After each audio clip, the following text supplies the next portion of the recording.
This is GhanaTalks Breakfast Show, your morning companion. This is GhanaTalks Breakfast Show, your morning companion.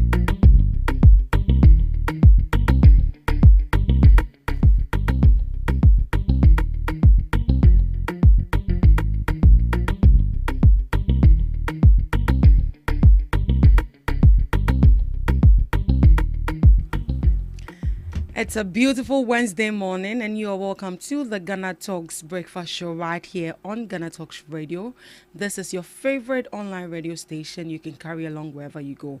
All you need to do is just download the app. And remember that we are streaming live on Facebook at GhanaTalks Radio, on YouTube at GhanaTalks Radio, and also on X at GhanaTalks Radio. Do all to log on, send in your comments. Let's get interactive right here on the morning show. This is the news review, and we bring you all the relevant stories making waves in the news. This morning, I am your host, Ruth Esenam Fiagbedu, and I'll be serving you breakfast this morning with Miss Debbie Adoso and Miss Regina Bless. Good morning to you, Miss Debbie. Good morning to you, Miss Regina. Good morning. Miss Regina, how are you? I'm good by grace, your side. I'm fine. It's good to have you back. Thank you. You're looking all fresh. Thank you. Appointment. Yeah. Miss Debbie, how are you? I'm good. The grace is sufficient. We thank God. I thought it was going to rain because I saw it drizzling and I was dreaming. Maybe you were dreaming. Oh, I just hope the rains will stop because people are suffering. It rained the whole of yesterday. I think it stopped raining, if I'm not mistaken, around 11 or 12 thereabouts. And people's homes have been flooded. And I saw the military also going to Community 26 and Community 5, Tema Community 5.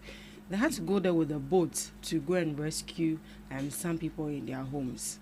The rate at which the flood is escalating there, I think we have to do something about it. Otherwise, people will keep losing their lives, properties will be lost, and businesses will also, be lost as well. So please, in as much as it's our indiscipline that has led us to where we are today, we are pleading on the agencies, the NATMO, and the agencies that are in charge of this, the fire service, the police. Please, we beg, if you see anybody stuck in any room due to flood, if you can help the person, please help the person. All right, thank you so much. Let's delve into our news items for this morning. EPA calls on chiefs to invoke traditional taboos against galamsey. The Environmental Protection Agency in Takwa is urging chiefs to use their traditional authority and cultural influence to help stop illegal mining, also known as galamsey. According to the EPA, many illegal miners are becoming increasingly defiant and are refusing to stop their activities despite ongoing enforcement efforts. The agency says some mining sites are heavily guarded and officers sometimes face threats to their safety during monitoring operations. The EPA believes chiefs, as custodians of the land, can play a stronger role by using traditional beliefs and customs to discourage people from engaging in illegal mining, especially in forests and water bodies. The agency is also calling on government to support community-led environmental protection initiatives and introduce measures that hold chiefs accountable if natural resources in their areas are destroyed through illegal mining. One proposal is that chiefs who fail to protect forests and water bodies could face sanctions, including dismemberment. The EPA says galamsey continues to pose a serious threat to the environment, water sources, and national security, making stronger community involvement necessary in the fight against the practice. So this is a call from EPA. This time around, they are moving from the government to the traditional rulers, and they are pleading and urging them to help solve galamsey. And this time around, they are saying that they should use their traditional authority and cultural influence to help stop illegal mining, also known as galamsey. So they are invoking traditional taboos. They are calling on the chief to invoke traditional taboos against illegal mining. Ms. Eugenia, this is where we have gotten to against the fight of Galamsey. This time around, they are calling on the chiefs that any chiefs that refuse to help solve Galamsey or sees it and decide to keep quiet about it, there will be sanctions, and that sanction is dismissment. Your thoughts on this, please? Is it from the EPA or traditional? You said traditional. Traditional rulers. The traditional rulers are saying if chiefs know very well that Galamsey is ongoing in their community and no mubuswa. So EPA is the one proposing that the chief should come in to make it a taboo to mine illegally in a community. And they're proposing that if any chief, they come to your community and you're the chief there and you've not done anything about it, so the sanction, EPA would distill there. So a sanction should be given that chief in that community should be distilled. Okay, so I think it's a good sanction, but the only ruler that can distill a chief is probably, let's use Otunfo for an instance. In his community or in his region, he has sub chiefs in Ketinkete. So he's the ruler of them all. But when you go to other regions, that one particular chief is just a chief there. He, like, I don't know how to put, he's the overall boss. So if he himself is involved in it, or he has turned a blind eye to the doings of Galamsey, who is the right person to distill him? Probably maybe the others can come together to distill him. Anyways, I think it's a good thing, because when you go to Otunfo's region, he has warned that anyone who involves himself or herself in Galamsey, that person will be distilled. And I think we've seen instances where he has distilled some people based on Galamsey operations. Now, to the issue of the fight against Galamsey, the EPA has made us aware, or they have indirectly sent us a signal that the fight against Galamsey would be very difficult.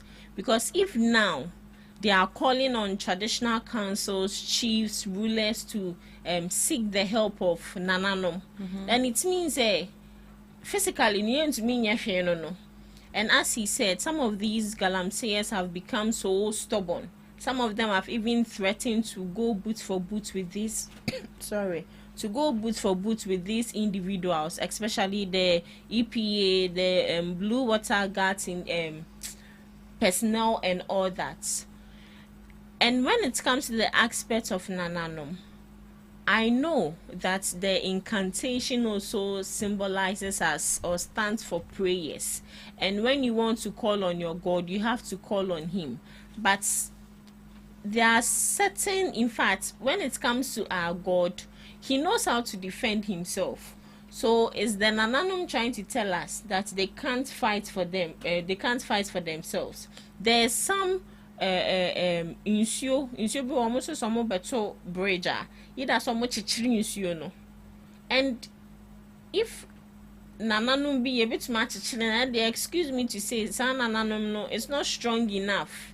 So I think in as much as they have to find the solution when it comes to the spiritual aspect, they also need to intensify the physical aspect of Galamsey. And when we look at the spiritual aspect, what can happen? They will die. They will die. And at the end of the day, a lot of people will be dead. So they should intensify their fight against Galamsey physically. If all your options have been exhausted, now the best thing is to do is to opt in for state of emergency. And the state of emergency they are not ready to declare it. So fight, no, how are we fighting it? It's just like coronavirus. When it came, we went through all the protocol. Do social distancing, make sure you sanitize your hands, make sure your friend is saying you wear your nose masks. We were doing it for a period of time until it became severe. And when it became severe, we opted for lockdown, where everyone was indoors. You are not supposed to go out to interact with other people. And it was understood. So why are they not channeling that same energy to your friend is saying Galamsey?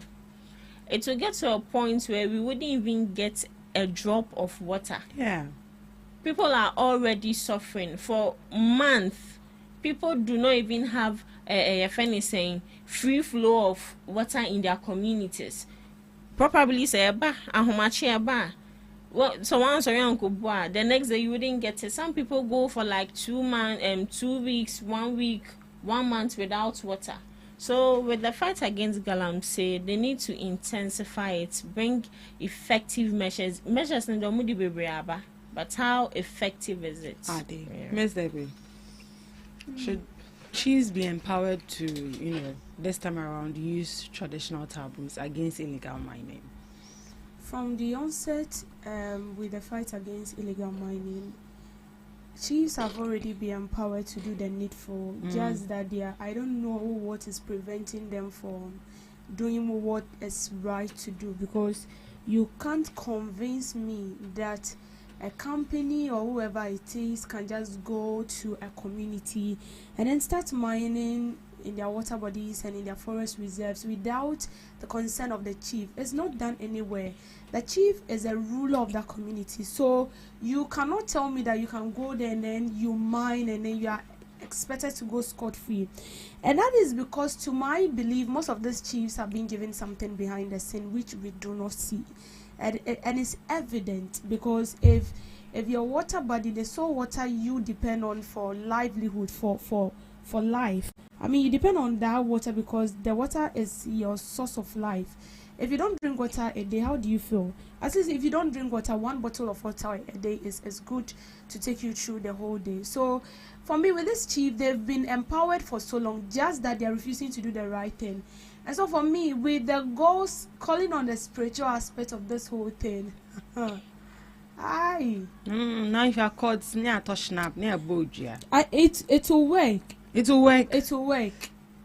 But the river goes no. Are they okay with what is happening? I feel like if something is working out for you, it means you believe in that.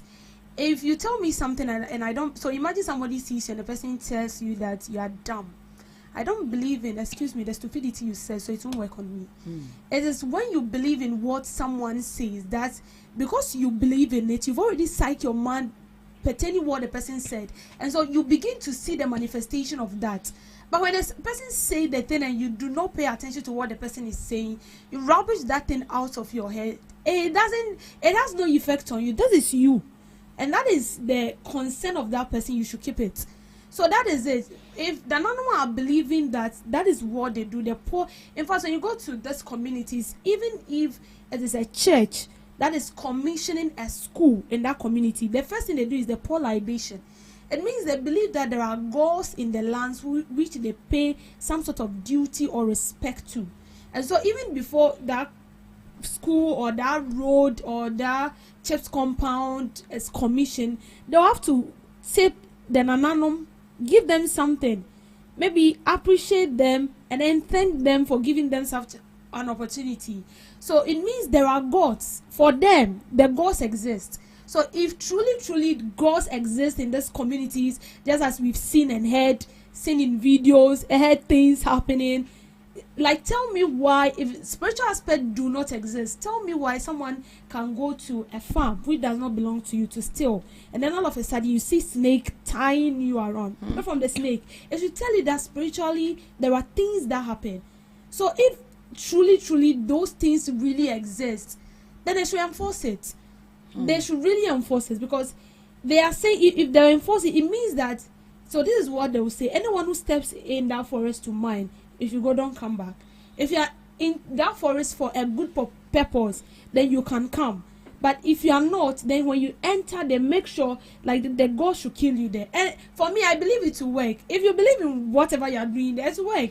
So if that person goes into our forest reserves and their purpose is to mine illegally and destroy the forest reserves, it means you are not coming back. But the chiefs can only do that if they themselves are not involved in it. Because most of these chiefs, allegedly, are involved in this galamsey of a thing. Yeah, because they know what they are benefiting. They know what they are benefiting from it, so it will be hard. The fight against galamsey is still nice. They should to kill approach and never. So the chiefs there. But looking at the sanction that was even proposed, that you be destitute, is that the worst punishment you could ever give to a chief who has refused to protect their lands? And who is to destitute you? The president? Not the president, The but elders in the elders in the communities. community. Most of these chiefs have upper hand over these elders. It's just like politicians. They buy your loyalty. A chief will give you money behind the scene, gives you more than what you earn in a day. And that chief can even, what's the name, connive with the number of people who back him. Like he's going to get 50% or 60% of the people to back him. Because for a chief to be removed, it means the elders in that community needs to accept the fact that whatever this chief have done is against norms and the rules governing a person being appointed as a chief in that particular community. And so when you're going against that, the elders need to sit down, take a decision, and then take you off. But if these elders are divided, it's cause 90 log 1. So the chiefs there, that is not the best way to solve Galamsey, as Mr. B said. Shoot to kill approach now. Simple as ABC. Right, let's proceed. Partner private hospitals to decongest CAF. The ranking member on Parliament's Health Committee, Nana Ayu, is calling on the government to work with private hospitals to help reduce congestion at the Komfo-Anokye Teaching Hospital. Speaking on Monday, Dr. Efriye said the pressure on CAT's emergency unit can be eased through partnerships between government and private healthcare facilities. Under this arrangement, some patients could be treated at designated private hospitals, allowing public hospitals to focus on more critical cases. His comments come amid concerns over conditions at CAT and discussions surrounding the suspension of the hospital CEO, Pakwesi Baidu, following the temporary suspension of emergency admissions at the facility. Dr. Efriye suggested that government should assign healthcare workers to selected private hospitals and transfer patients who are nearly ready for discharge to those facilities. He believes this would free up beds in public hospitals and improve emergency healthcare delivery. He also expressed concern that although such options are available, not enough has been done to implement them. According to him, attention should be placed on finding practical solutions to the problem rather than focusing on the blame. We are still on the issue of CAT, the issue of the doctor being suspended, and per reports, the nurses are still on strike. That should tell you that patients are stranded at the Komfo-Anokye Teaching Hospital. And from the ranking member on Parliament, Health Committee, Nana Ayu, he's calling on the government to partner with private hospitals so they could reduce the pressure at Komfo-Anokye. But first off, I want to ask, what is the difference between the private hospital and the public hospital? Is it in terms of payment or infrastructure? Ms. Regina?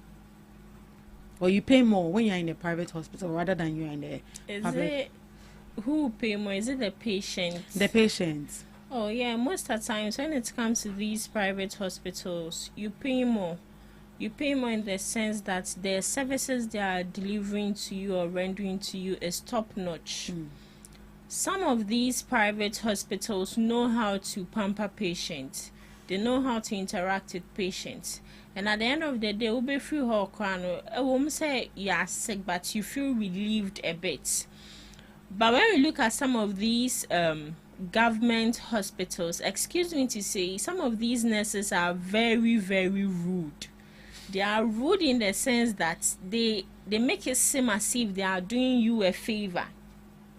But here lies the case.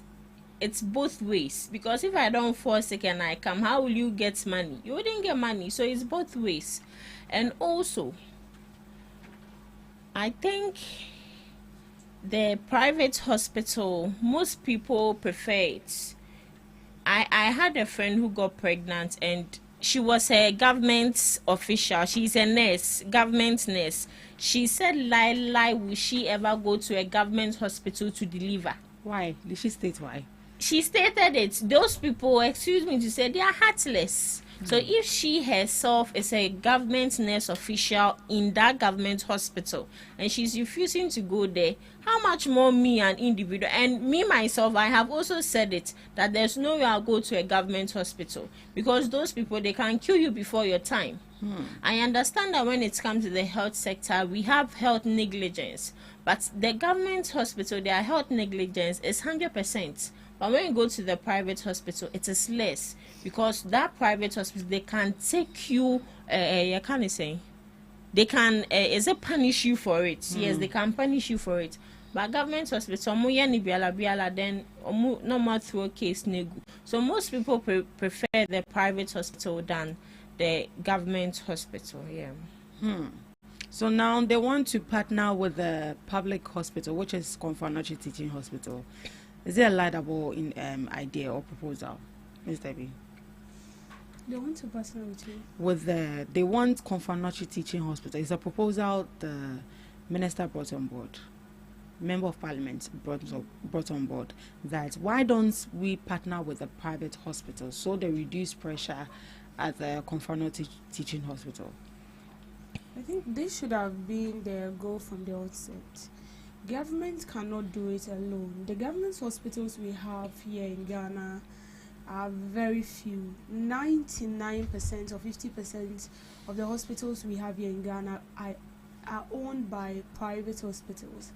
And the more reason why most of these private hospitals, people prefer that is because their service is on point.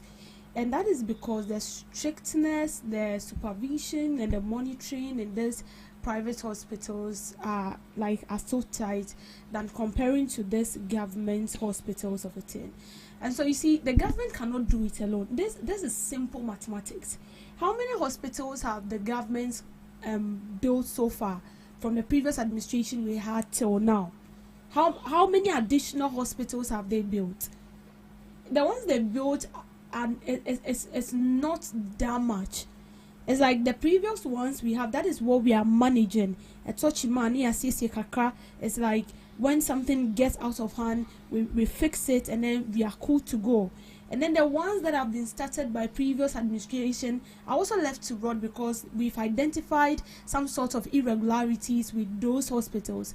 And then when it happens like that, it makes it look as if you don't care about the ordinary citizens, because the ordinary citizens do not care of what irregularities has caused the state. What they want is that the hospital should be commissioned so they can access healthcare. When you take a look at Confanochi Teaching Hospital, today marks 4 days. Both this nurses and doctors have been on strike, and each day we have people going in there. So Confanochi Hospital is a hospital that a lot of regions are depending on it, especially the northern region. If cases are out of hand, they refer you to Confanochi Teaching Hospital. When things are getting out of hand, they refer you to Confanochi Teaching Hospital. When it has to do with the Volta NOT, they bring you to Trafalgar. If Trafalgar is not able to do it, they send you straight to Kolebu. But when it has to do with Confanochi Teaching Hospital, within the enclave of Ashanti and the Northern, it's straight to Confanochi. So it should tell you that that hospital is so embedded. Definitely, the spaces there will be filled. And so the best thing we can do is partner with private hospitals. They will be ready to invest their money to even build more. If a private developer wants to build a hospital within a period of 1 month, they will do it, because that is what they want to do. That is their business. But a government institution, a state to build a hospital can take about 5 years. And that is because if the money is being projected to this hospital, at the end of it, we'll get to realize that the total amount was not the amount used in completing the hospital. Akodi baby, somebody took this, somebody took that. And by the time you realize it, instead of that hospital to be built in a pace of a month, or in a pace of a year, or in a pace of that 4 years, which that sitting government is in power, it will take more than 4 years, more than 5 to 10 years. Because every government that comes on board wouldn't like to complete it. They wouldn't like to complete something that is being mad with a financial irregularities. They wouldn't do it. And when it happens like that, at the end of the day, we are the ones suffering the more. So the best thing is for us to partner with this private institutions. But in your opinion, are the private hospital ready to partner with the government hospital? Why not? Looking at the situation that comes with the public hospital. Why not? They will partner with it. As for private institutions, they are 100% ready and open to partner with the government, and that is if the government is ready to meet their standard. Exactly. If you are able to meet your standard, that as simple as ABC, they will take you in. It comes with conditions. And so you just have to abide by those conditions. So if you meet it and you abide by it, why not? We are ready to partner with you. But just that, don't come and give us a bad name. Right, let's proceed. This is from South Africa. South Africa plans to charge countries for deportation of nationals. The South African government says it plans to start charging countries for the cost of deporting their citizens who are found to be living in the country illegally or who must be deported after serving time in detention. The proposal was announced by the Department of International Relations and Cooperation, which says South Africa has spent millions of rand deporting undocumented migrants. According to the government's figures, more than 100,000 undocumented migrants have been deported over the past 2 years. The spokesperson for the Department of International Relations and Cooperation said recent evacuations and reparations by some countries show that governments have the capacity to take full responsibility of their citizens abroad. Under the proposed policy, countries whose nationals violate South Africans' immigration laws may be required to cover the cost of deportation and reparation. The government says the move is intended to reduce the financial burden on the state and encourage stronger cooperation in managing undocumented immigrants. The development comes amid ongoing protests in parts of South Africa over undocumented migration, with some foreign nationals reportedly being repatriated by their home countries. I saw this news story and I laughed. I was like, hey, so South Africa people, what do you people want again? What do you people want again? So because you are violating our people due to xenophobic attack, you're attacking them. And now their supposed country have taken it upon themselves to come and grab their people. Now you say that if they are coming to take their people, they have to pay a charge.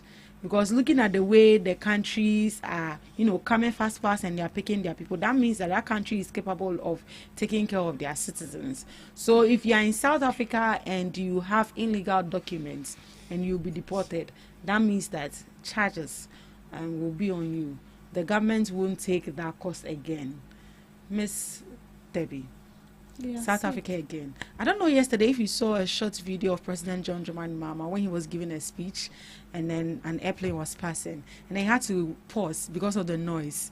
He paused and after the noise he was like, that happens to be a South African Airways. She said they are everywhere making noise. Oh my God. They are sick. They are very, very sick. You see, it looks as if there is nothing like a correlation between the president of South Africa, the citizens of South Africa, and the so-called people who call themselves officials, government officials, authority leaders in that country. I'm saying this because it looks as if when the president comes out to say something, the people themselves go to say something different. Now, I came across a video where Cyril Ramaphosa is pleading on President John Dramani Mahama to talk to other African countries so they can establish business in South Africa, so they can build their country, because they've realized that what is ongoing is going to massively affect them. Now, we will also remember that when President Mahama went to the Western world to speak about the repatriation and how they are supposed to compensate us due to the slave trade, their people, the slave trade our grandparents went through because of this Western people who came to rule us.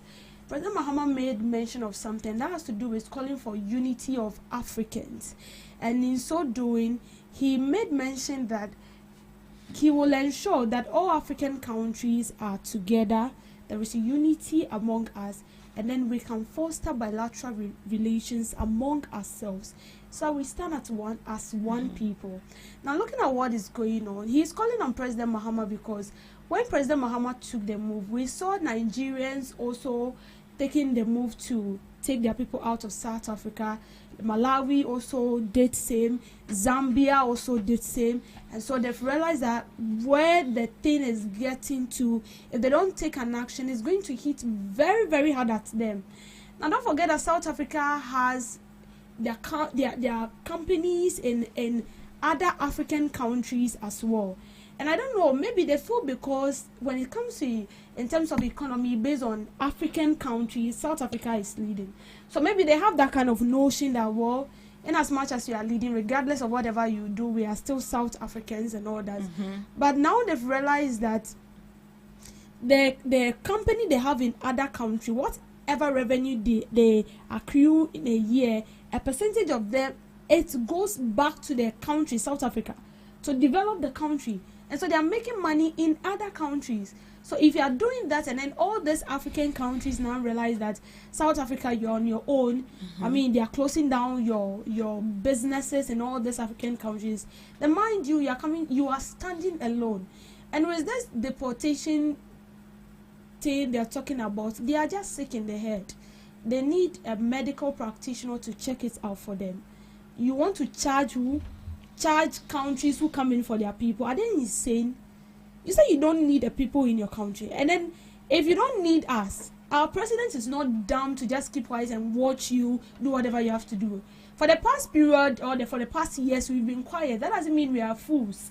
And so if now we are taking our people, you want to take money, charge us. Oh, South Africa is a whole disgrace and embarrassment.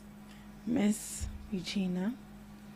Yeah, so from what I know, if let's say Ghana is deporting South Africans from the country, Ghana is the best person to pay for damages or to pay for any costs. Yeah. Because they are the ones deporting these nationals from the country and not the other way around.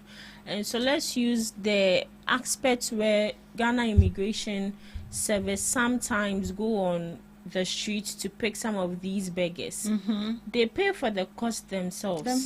It is not other countries are deporting the cost. So I don't really understand where this is coming from, especially from South Africa.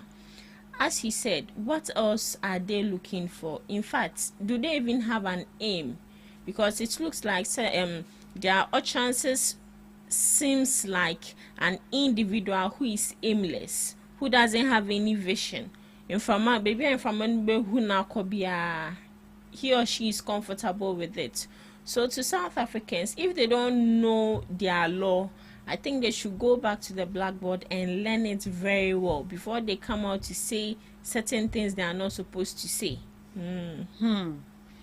So South Africa people, you said you don't need the people. Now they should be the same people paying for their own deportation. If you don't need me, let me go. So are they also trying to say that their citizens in other countries, all of them have legal documents? Why? I don't want to say it. I think maybe they drank something. Or some rain we fell there. And we see that rain touch everybody. Everybody's they are all behaving weird some way. It's something else. So South Africa people, this is what they are saying, that they'll start charging you if you have legal and illegal documents living in their country. If they're deporting you, you bear the cost. That's it. Before we leave, pertaining the strike on CAT. So yesterday, as at around 6:30 p.m., the strike was lifted, was suspended after intervention from Otumfuo. So that is the new development on that story. So Strike is over at CAT, but still I think the CEO is still suspended. All right, thank you so much for joining us on the news review. Up next, we have Today in History with Miss Regina Bless.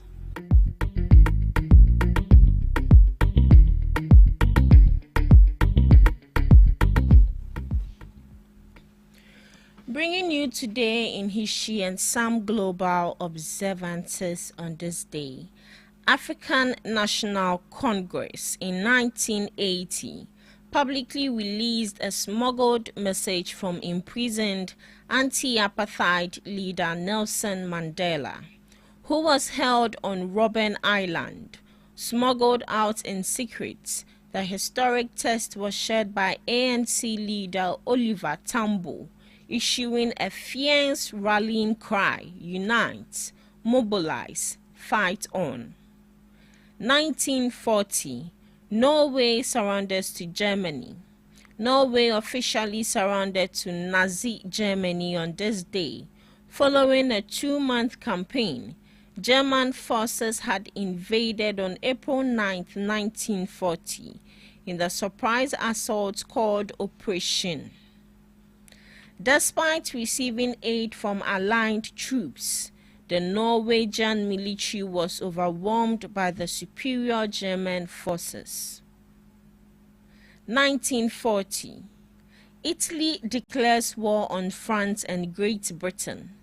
Italian dictator Benito Mussolini declared war on France and Great Britain, driven by imperial ambitions and the belief that the war would end quickly with a German victory. Benito made his move while France was on the brink of collapse against Germany. 1991, Republic of Congo Reconciliation Day. It traces its origins to the historic Sovereign National Conference held in 1991, following periods of political tension and civil conflict. The conference was convened to help the nation transition to a multi-party democracy. June 10th was chosen as a focal point to commemorate the closing of this conference and to serve as an annual symbol of national healing, unity and forgiveness among the diverse ethnic and political groups within the country. To some few global observances, Herbs and Spices Day, to combat the rising number of infestations and reduce these herbs, especially during peak travel seasons. And that's all for today on Today in History and some global observances, live on GhanaTalks Breakfast Show. Thank you so much, Miss Regina Bless, for Today in History and some observances of the day. Up next, we have Debbie's Grill. Welcome to Debbie's Grill, where we talk about issues that matter to the state, void of politics, fear of favor. President of policy think tank Imani Africa, Franklin Cudjoe, has cautioned government against any move that could lead to the release of Sedina Tamaklo, insisting that she must fully serve her prison sentence. It said civil society actors will be closely monitoring development to ensure the convicted former official serves a jail term without reduction or intervention that could alter the court's decision. Cudjoe argued that unlike previous cases involving other individuals where charges discontinued, this matter should be handled strictly according to the law. He made this position known in a post on social media with a letter to the Attorney General. Please, no games with Sedina Tamaklo's final journey to jail. No nollie prosecution. No percentage reduction in the 10-year sentence. Certainly, no setting her for free. Sedina Tamaklo Ationu was convicted and sentenced in absentia by the High Court in April 2024. In July 2024, the government of Ghana submitted an extradition request to the United States for her transfer to serve her sentence. After more than 2 years of legal processes, U.S. authorities approved her surrender in January 2026. She arrived in Accra on Tuesday, June 9, 2026. Officials of the Ghana Police Service and the Ghana Prison Service have taken her into custody and are preparing arrangements for her to begin serving her sentence. So I want us to look at this also.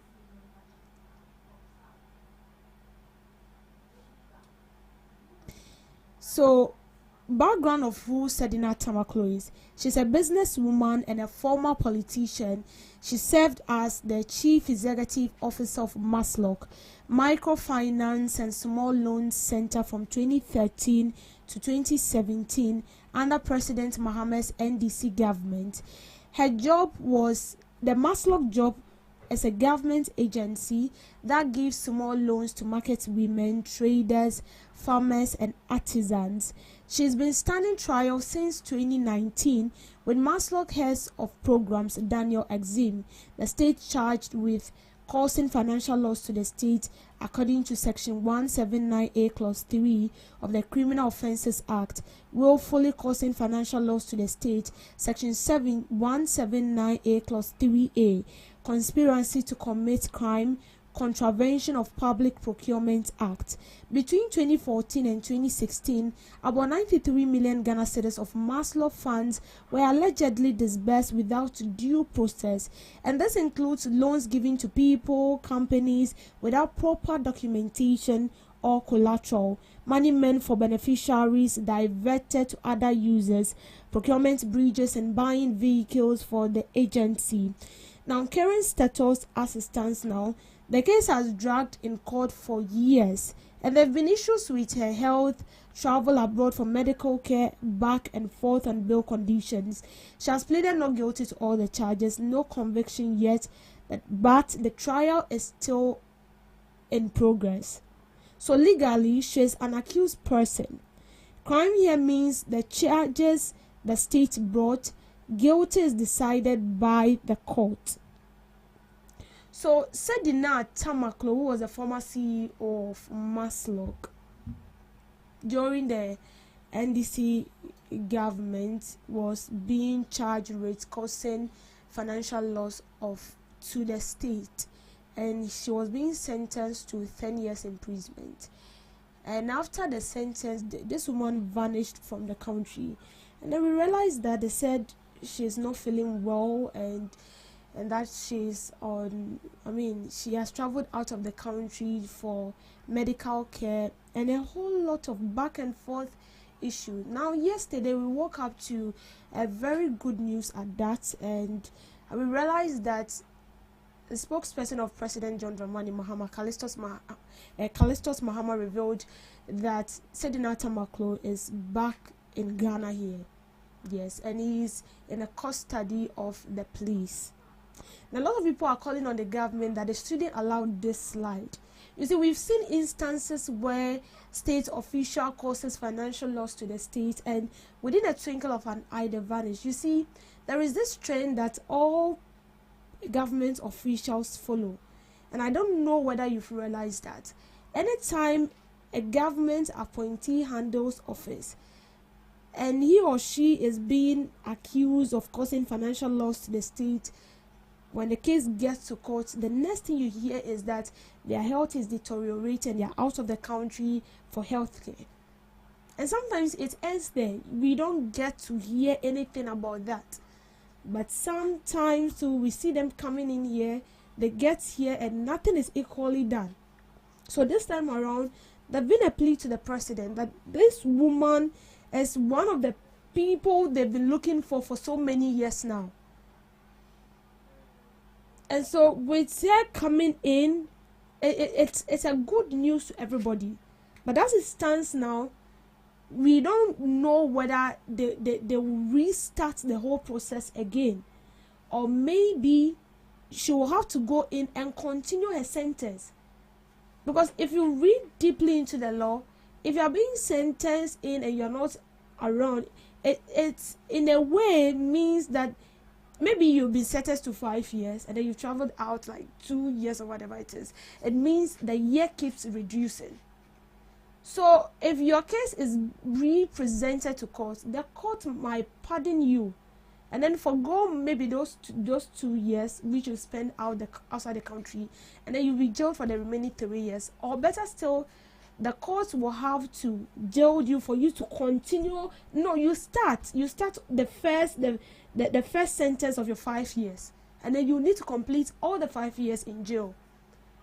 So this is what we are waiting for, because the information I had says when she landed in, she was being checked by the military and then taken over to the police. So they'll have to do some thorough check. Is her health condition okay? Is she pregnant? They have to do all those tests to be sure that she's mentally sane. I mean, she's fine. She's okay. There is nothing wrong with her health. There is nothing like pregnancy whatsoever it is. So she can be jailed. So all these are processes she will need to go through. And then we will have to decide whether the case should be represented again to the court, or maybe they will just continue for it to, they will just jail her to serve a 10-year sentence in jail.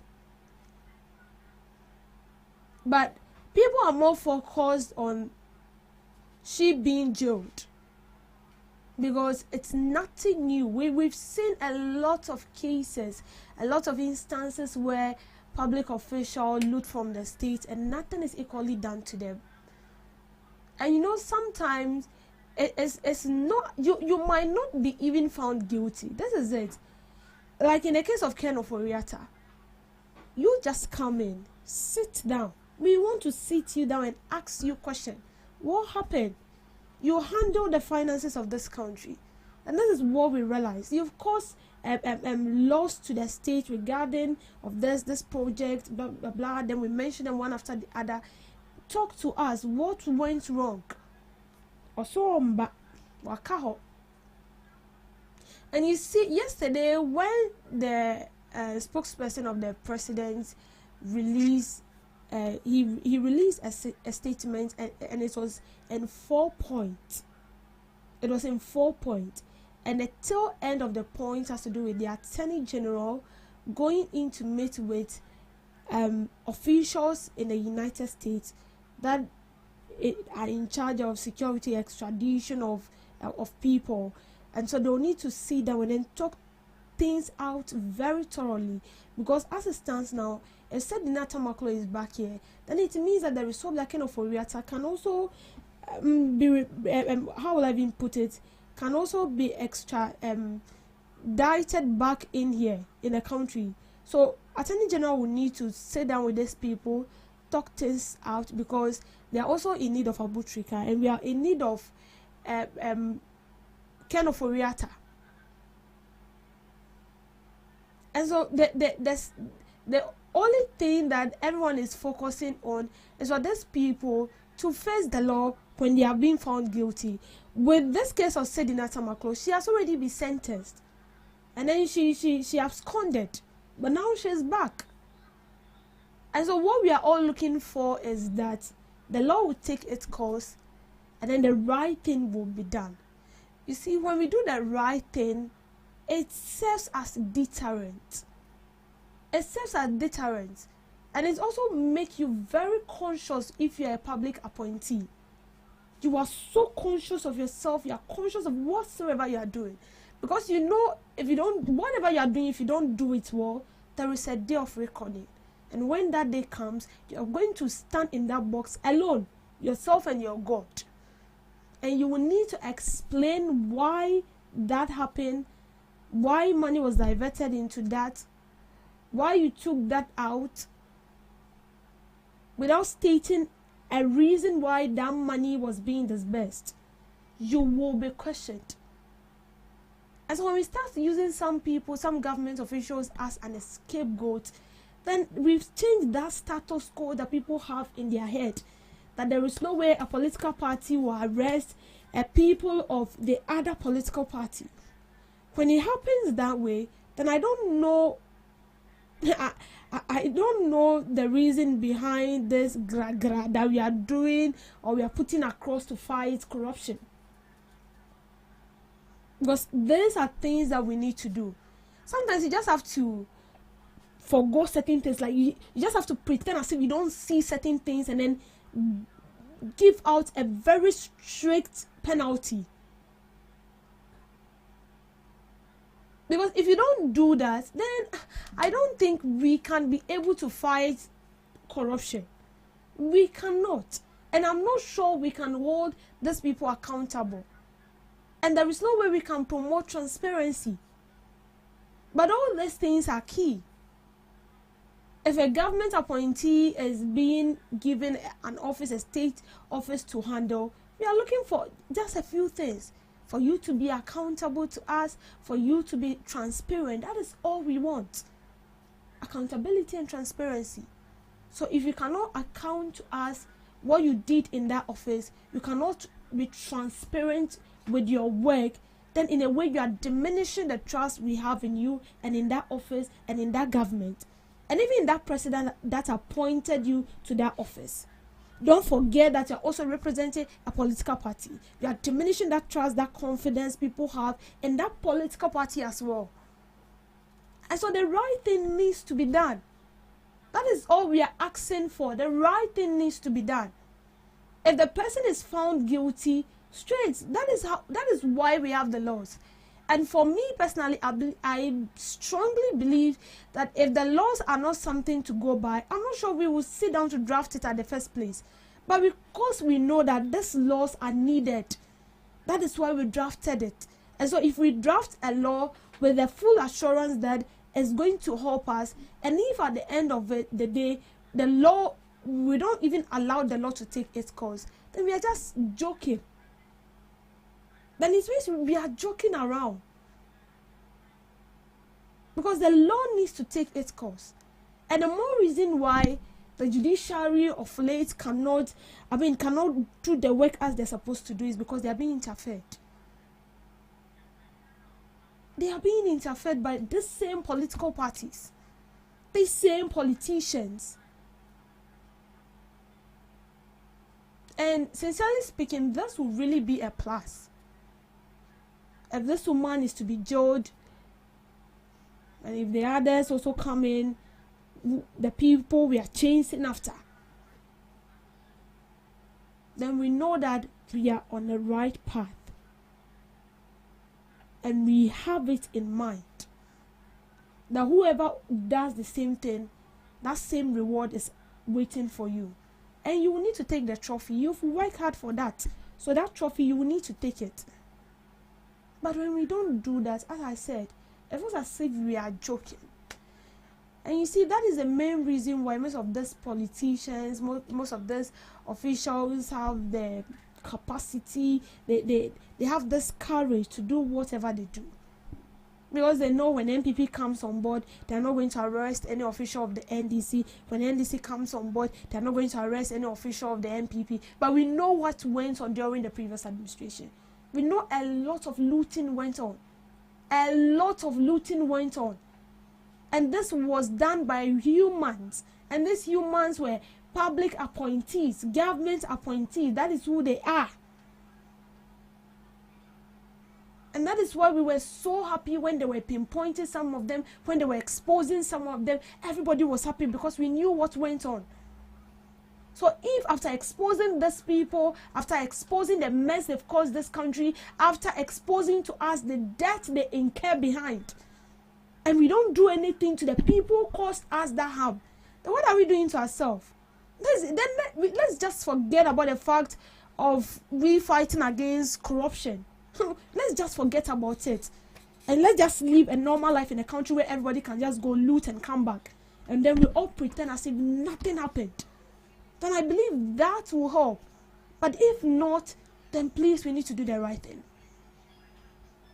Every person who occupies a state office or a government appointee, you need to be accountable to the people. If you're unable to account to us, that same office you occupied, then there is a question mark. And the law has to take you on. As simple as ABC. Those are things that we need to take so seriously. If not, then I'm sorry. We are just kidding and joking as a country when it comes to corruption. Thank you for making time with me on Debbie's Grill.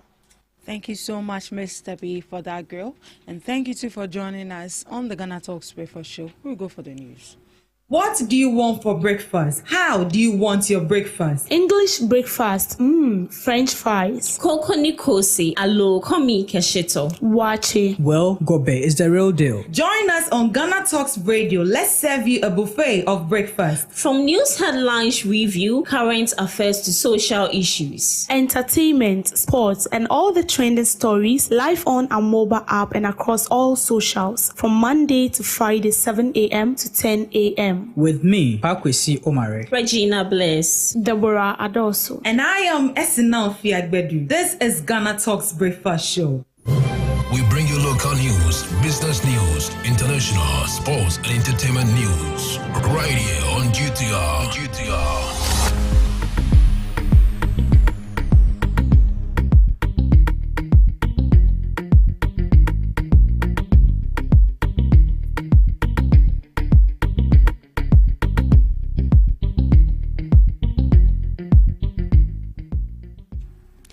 Hello, good morning, and welcome to the morning news update on Ghana Talks Radio, live inside our studios. Anya, coming up this morning, Kumasi traders beg contractor UK to stay at KJTR Phase 2, funding delays trigger 150 job cut.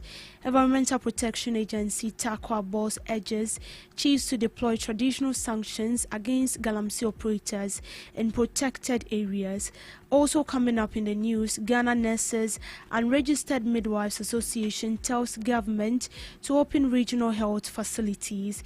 We also have Assemblies of God Superintendent caution urban rural gap in health workers as a blockage and universal health coverage. We have details on these stories and many others coming up shortly in business, sports and showbiz.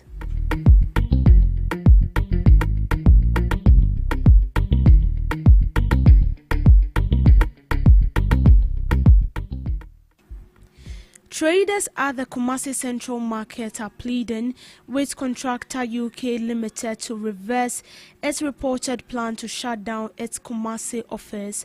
The combined Kumasi Central Market Traders Union said the contractor is facing severe financial strain due to delayed fund releases from project financiers. As a result, contractor has laid off about 150 workers in recent weeks and considering a full closure of its local operations.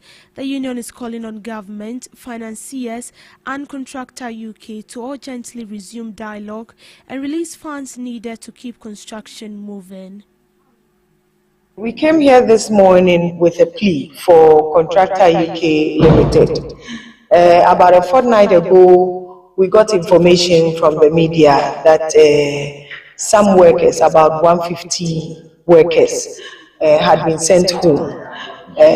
For us, it was quite unfortunate because after our press conference and after the response from the minister, we felt that work was going to commence immediately. Unfortunately, we hear this news and we had to come to them with a plea, knowing that if we don't maintain them here in Kumasi, we have nowhere else to get any kind of information concerning the project, that is KJTR Phase 2 project. And so we are here this morning specifically to plead with them not to close their offices. And we also wanted to assure them that as stakeholders and as traders, the ultimate beneficiaries of the Phase 2 project, we would still press on the government to do due diligence to the debt owed them so that with immediate effect, work can resume. The regional director of the Environmental Protection Agency in TAQA has called on traditional leaders to use customary laws and sanctions to curb illegal mining. Mr. Logo said the fight against illegal mining in protected rivers and forest reserves has become dangerous for Environmental Protection Agency and other regulatory officers. According to him, illegal miners resist arrest, threaten enforcement teams and carry weapons to threaten monitoring operators. He urged traditional authorities to invoke cases and community fine against illegal miners as a renewed effort to clamp down on illegal mining. As we do our enforcement and then our monitoring, when you speak with these galamseyers, they are not prepared to stop what they are doing. They are so emboldened that they have even ammunition on site, and if you are not well prepared, you can lose your life.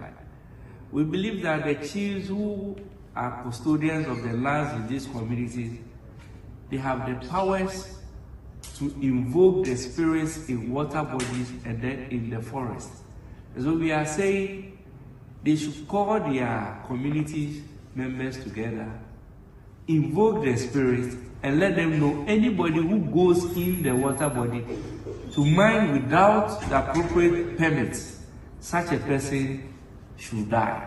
If you enter the forest as well without a permit, you enter, you shouldn't come back, you should die. When the people start dying because of defying the chief's orders and the invocation that has been done, others will not enter same to go and do these illegal activities.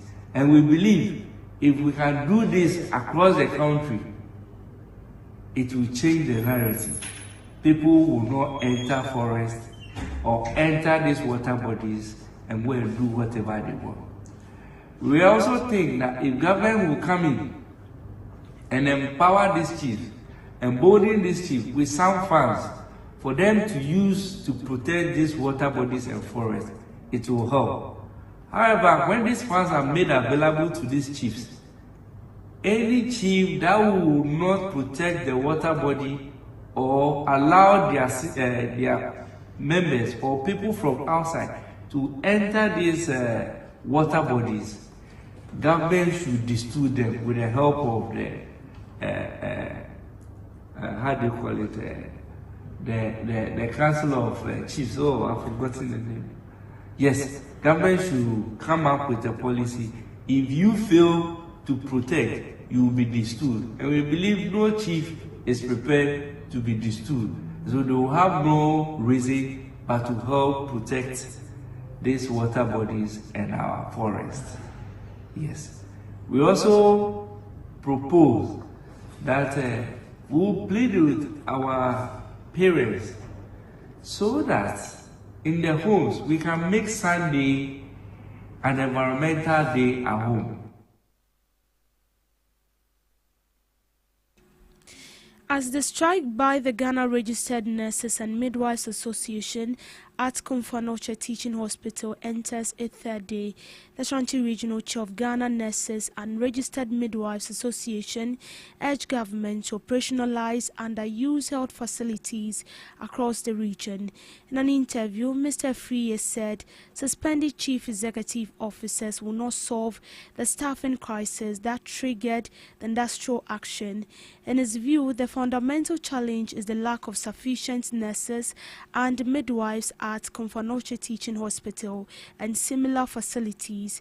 Mr. Friye maintained that bringing ideal health centers and deploying unemployed nurses would ease pressure on Kumfanoche Teaching Hospital and improve access to care for patients in Kumasi and surrounding districts. What else and that's why people in leadership should take decisions that help us. I've heard what Prof said, and we have worked together at the union level with a lot with Prof, and so he understands the situation. But we think that whatever decision the minister is taking, he should do is that we return back to the status quo and then put in measures to resolve the emergency situation in Ashanti region and the northern sector of the country in all. For instance, right in Kumasi, we don't want to be part of the politics. as to who started what, who is ending what, who is doing what. But that is what is in Kumasi. But that is not what we are interested. But we have a military hospital. And like he said, when emergencies happen in Accra, there are alternatives. In Ashanti region and in the northern sector, there are no alternatives. So Comfort is take or leave. And so we have our military hospital, 500 bed capacity, nice hospital with equipment. We have seen equipment inside. We think that immediately, whatever it takes for government to operationalize it will be very helpful. Okay. And if you look at the Sewia Hospital, that is supposed to be the regional hospital in Ashanti, do you know that there's not properly so-called regional hospital in Ashanti region? So all the hospitals we have helping Kompanochi are small district hospitals. If you, some of Sutreso and the rest, if you enter them, these are very, very small hospitals. So let's operationalize Sewia. That one, the last time we heard about it, there was a simple road that is preventing commissioning. Sometimes they said ECG transformer. Yeah. That is, and these are basic, we think these are things that if leadership, the Ministry of Health want to do, these are things they can take a month to do. There's a hospital at Trade we think is complete for operationalization. For instance, that's why I said the politics of it. But we know that in operationalizing a hospital, sometimes not all the things are even complete. But we go in and we will be there with the engineers for say a year, and then the full operationalization will be achieved. There's another hospital at Oforikrum constituency, is it Apiedu Kokobeng or so? That will serve the people of Oforikrum. If we operationalize that will help. But ultimately, there's another angle to it. Where are the personnel? Because if you go to the regional health directorate, they're also complaining about doctors and nurses. And government is not recruiting. And people are also leaving. Another leg of and this, some of the brain drain that we so call it is sometimes also present and former government officially also take people out, including those who are leaving. And another angle is personnel for the emergency care. The truth is that the recruiting agencies prefer emergency specialized nurses, for instance, to travel. So if you are an emergency nurse, you become what police would call flight risk or something. I mean, the recruiting agencies want you even than a general nurse. Okay. Yes, and so they leave. And so we should expedite action on training. The emergency nurses are trained by KNUST and the Ghana College. We should be training more to fill those places and recruiting nurses. We have nurses sitting home from 2021, batch up to now. If they can do that, that is what solves the problem. In similar stance, General Superintendent of the Assemblies of God Church, Reverend Stephen Yenusom Wingam, has flagged the uneven spread of health professionals as a major threat to fair healthcare access in the country. Speaking at the Health Summit, he said health practitioners remain clustered in Accra and Kumasi. That trend, he argued, leaves undeserved communities with too few hands to deliver quality care. He urged government, training institutions and faith-based health facilities to adopt stronger incentives and deployment policies that encourage health workers to serve outside major cities. Relative to its population, in some regions, one doctor serves more than 25,000 people. This presents a threat to the availability of essential health services. Having worked in deprived areas, I've observed firsthand the inequitable distribution of health workers with a concentration in urban centers.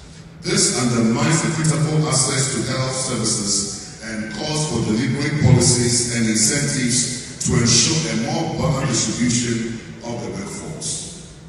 The journey towards universal health coverage requires us to strengthen primary health care through optimizing our health workforce and fully utilize the investment we are making in training young people who are praying to become health professionals. I'm encouraged that the Ministry of Health is pursuing innovative approaches, such entering into bilateral agreements for the exchange of health professionals. Such initiatives have the potential to strengthen workforce development and improve service delivery. Ladies and gentlemen, I'm particularly Professor Frederick Atoamo of the University of Cape Coast has cautioned that Ghana's cities are becoming more vulnerable to extreme heat and floods because of flood urban planning, lax regulations and poor climate adaptation. Speaking at a stakeholder engagement on adaptation to extreme urban heat, Professor Mas said rapid unplanned development is trapping heat and blocking natural drainage in major urban centers. He called for stronger financial support and technical capacity for metropolitan, municipal and district assemblies. He argued that local authorities need direct funding to enforce building codes, expand green infrastructure and implement heat action plans. These are known as the usual suspects. Awareness creation, knowledge generation, stakeholder engagement. These are all well known. We talk about the fact that we need to enforce building regulations, zoning regulations, greening or green urban infrastructure regulations. We also know that we talk about cross-sectoral adaptation planning. We know that. We talk about how this can be done in a decentralized manner, so enforcement of decentralized systems be able to function. We talk about sending financial wherewithal to the relevant authorities that are mandated by statutory regulation to do this. So in terms of what needs to be done, all of these things are there. At the household level, we have to look at the building materials that families use. We have to look at ventilation. We have to look at the household density. All of these issues are entwined. And in order to elicit the response we want, we must do this in a collective manner. Okay, thank you very much. In business, a record-breaking year for Ghana's non-traditional export sector has placed exporters firmly at the center of the country's economic transformation agenda.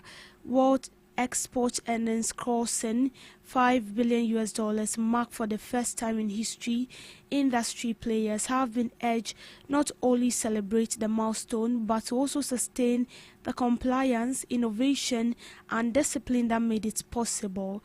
The call came at the Exporters Forum organized by the Ghana Shippers Authority, which brought together exporters and key stakeholders within the trade and logistics value chain to examine opportunities, address challenges, and chart the next phase of growth for Ghana's export sector.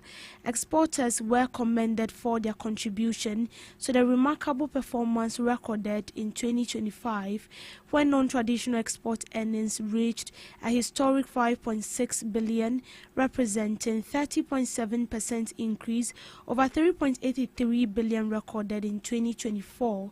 The achievement ranks among the strongest performance by the sector in recent years and further highlight the growing role of exports in supporting economic growth and foreign exchange generation. Delivering remarks on behalf of the Chief Executive Office of the Ghana Shippers Authority, Ransford Jampo, Head of Shippers Service and Trade Facilitation, Ms. Monica Josiah, highlighted a number of interventions being implemented to support the government 24-hour economy and strengthen spot trade. She noted that Ghana Shippers Authority had intensified effort to support exporters through strategic measures. The intervention forms part of broader effort to improve trade facilitation, reduce delays and enhance the competitiveness of Ghanaian products in international market. A major highlight of the forum was the presentation of the 2025 Non-Traditional Export Report by Martin Agotri, Director of Research at the Ghana Export Promotion Authority. He praised exporters for their resilience, innovation and commitment, describing them as the driving force behind the sector's impressive performance. He noted that Ghana's non-traditional export earning surpassed the $5 billion threshold for the first time, driven largely by increased value addition, stronger international demand for processed products, and expanded access to export market. The report revealed that processed and semi-processed products remain the backbone of the sector, contributing more than 83% of total export earnings. Cocoa derivatives, including cocoa butter, cocoa paste, and cocoa powder, continued to dominate the export basket, while agricultural products also posted significant gains. Europe maintained its position as Ghana's largest export destination, while exports in Africa, North America, and Asia continued to record steady growth, reflecting the country's expanding reach in global market. The strong performance also underscores Ghana's continuing effort to diversify its export base beyond traditional commodities and strengthen its position within regional and international trade. Participants at the forum also received detailed insight into timber export procedures and regulatory requirements from Mr. Eric Abekwe, Operations Manager at the Forestry Commission. His presentation focused on compliance obligations, documentation requirements, and the significance of adhering to legal and sustainability standards that govern timber exports.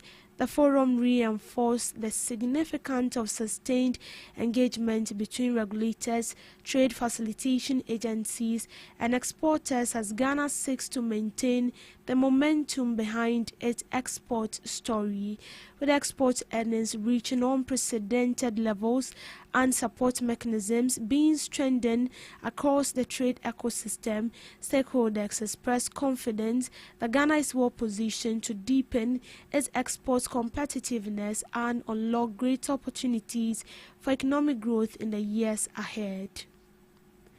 To sports, the Ghana Football Association has ruled out a final international friendly for the Black Stars ahead of the 2026 FIFA World Cup. The country's football governing body had planned to offer coach Carlos Queiroz one more match to assess the squad after the stalemate against Wales and Cardiff on June 2. The FA had held discussions with Jamaica and Honduras for a potential behind closed doors friendly. However, according to the Ghana Football Association, there was no timely feedback from the two nations. Ghana faced Panama on June 17 before subsequent matches against England and Croatia in Group L. In showbiz, Nigerian singer and half of the defunct P-Square Peter Okoye, known as Peter P, has reacted after a fan asked him to retire from music, citing his age as a reason. The fan, with the Twitter handle Olori, stated that Peter Okoye is approaching 50 and should not be doing Afrobeat music at his age. She urged the 44-year-old music star to consider retirement. However, popular media personality Do 10 countered her argument. Some active international musicians such as Celine Dion, Shakira, Beyonce, and the Backstreet Boys are older than Mr. P. Quoting Do 10's post, Mr. P claimed that those asking him to retire because of his age are heartbroken fans of the defunct P-Square. He described his critics as hypocrites who celebrate older musicians but demanded his retirement despite being younger than them.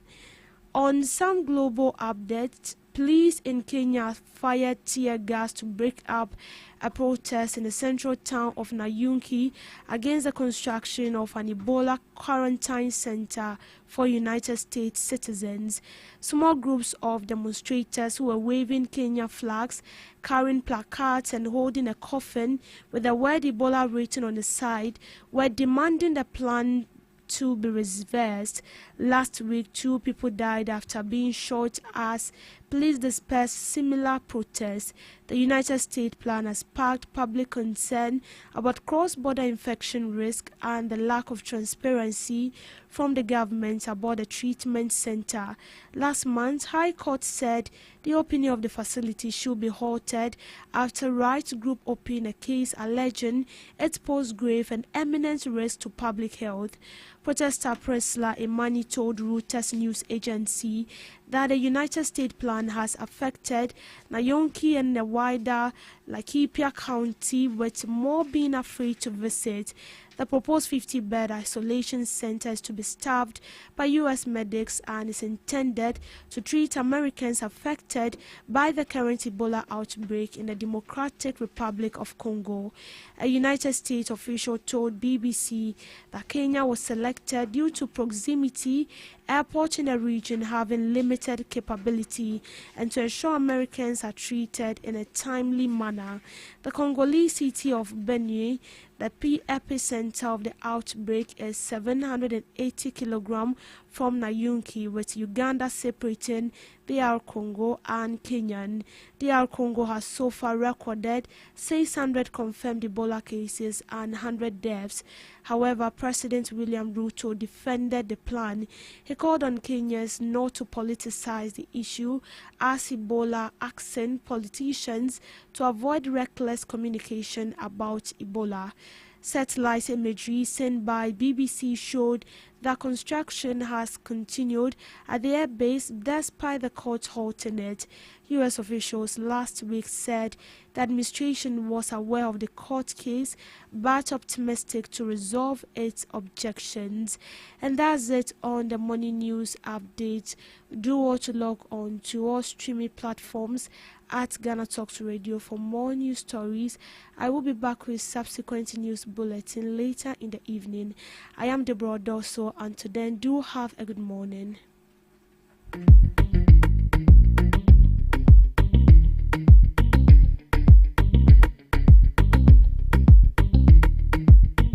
Are you ready to amplify your business or brand's reach and make a meaningful impact in Ghana and beyond? Partner with Ghana Talks Radio today to connect with a diverse audience across Ghana and beyond. Elevate your brand through on-air promotions and social media. Boost your brand during prime time. With Ghana Talks Radio, you can extend your reach across digital platforms. Ghana Talks Radio is not just a station, it is a community hub where your brand becomes part of the conversation. Join us in fostering connections, celebrating culture, and making a lasting impression. For customized sponsorship packages and enquiries, email contact@GhanaTalksRadio.com or call +233 202 544614. Ghana Talks Radio, giving the youth a voice. What do you want for breakfast? How do you want your breakfast? English breakfast, French fries, Koko Nikose, alo komi kesheto. wache. Well, Gobe is the real deal. Join us on Ghana Talks Radio. Let's serve you a buffet of breakfast. From news headlines review, current affairs to social issues. Entertainment, sports, and all the trending stories live on our mobile app and across all socials from Monday to Friday, 7 a.m. to 10 a.m. With me, Pakwesi Omare. Regina Bless. Deborah Adoso. And I am Esinal Fiagbedu. This is Ghana Talks Breakfast Show. Ghana Talks Radio. This is Ghana Talks Breakfast Show, your morning companion.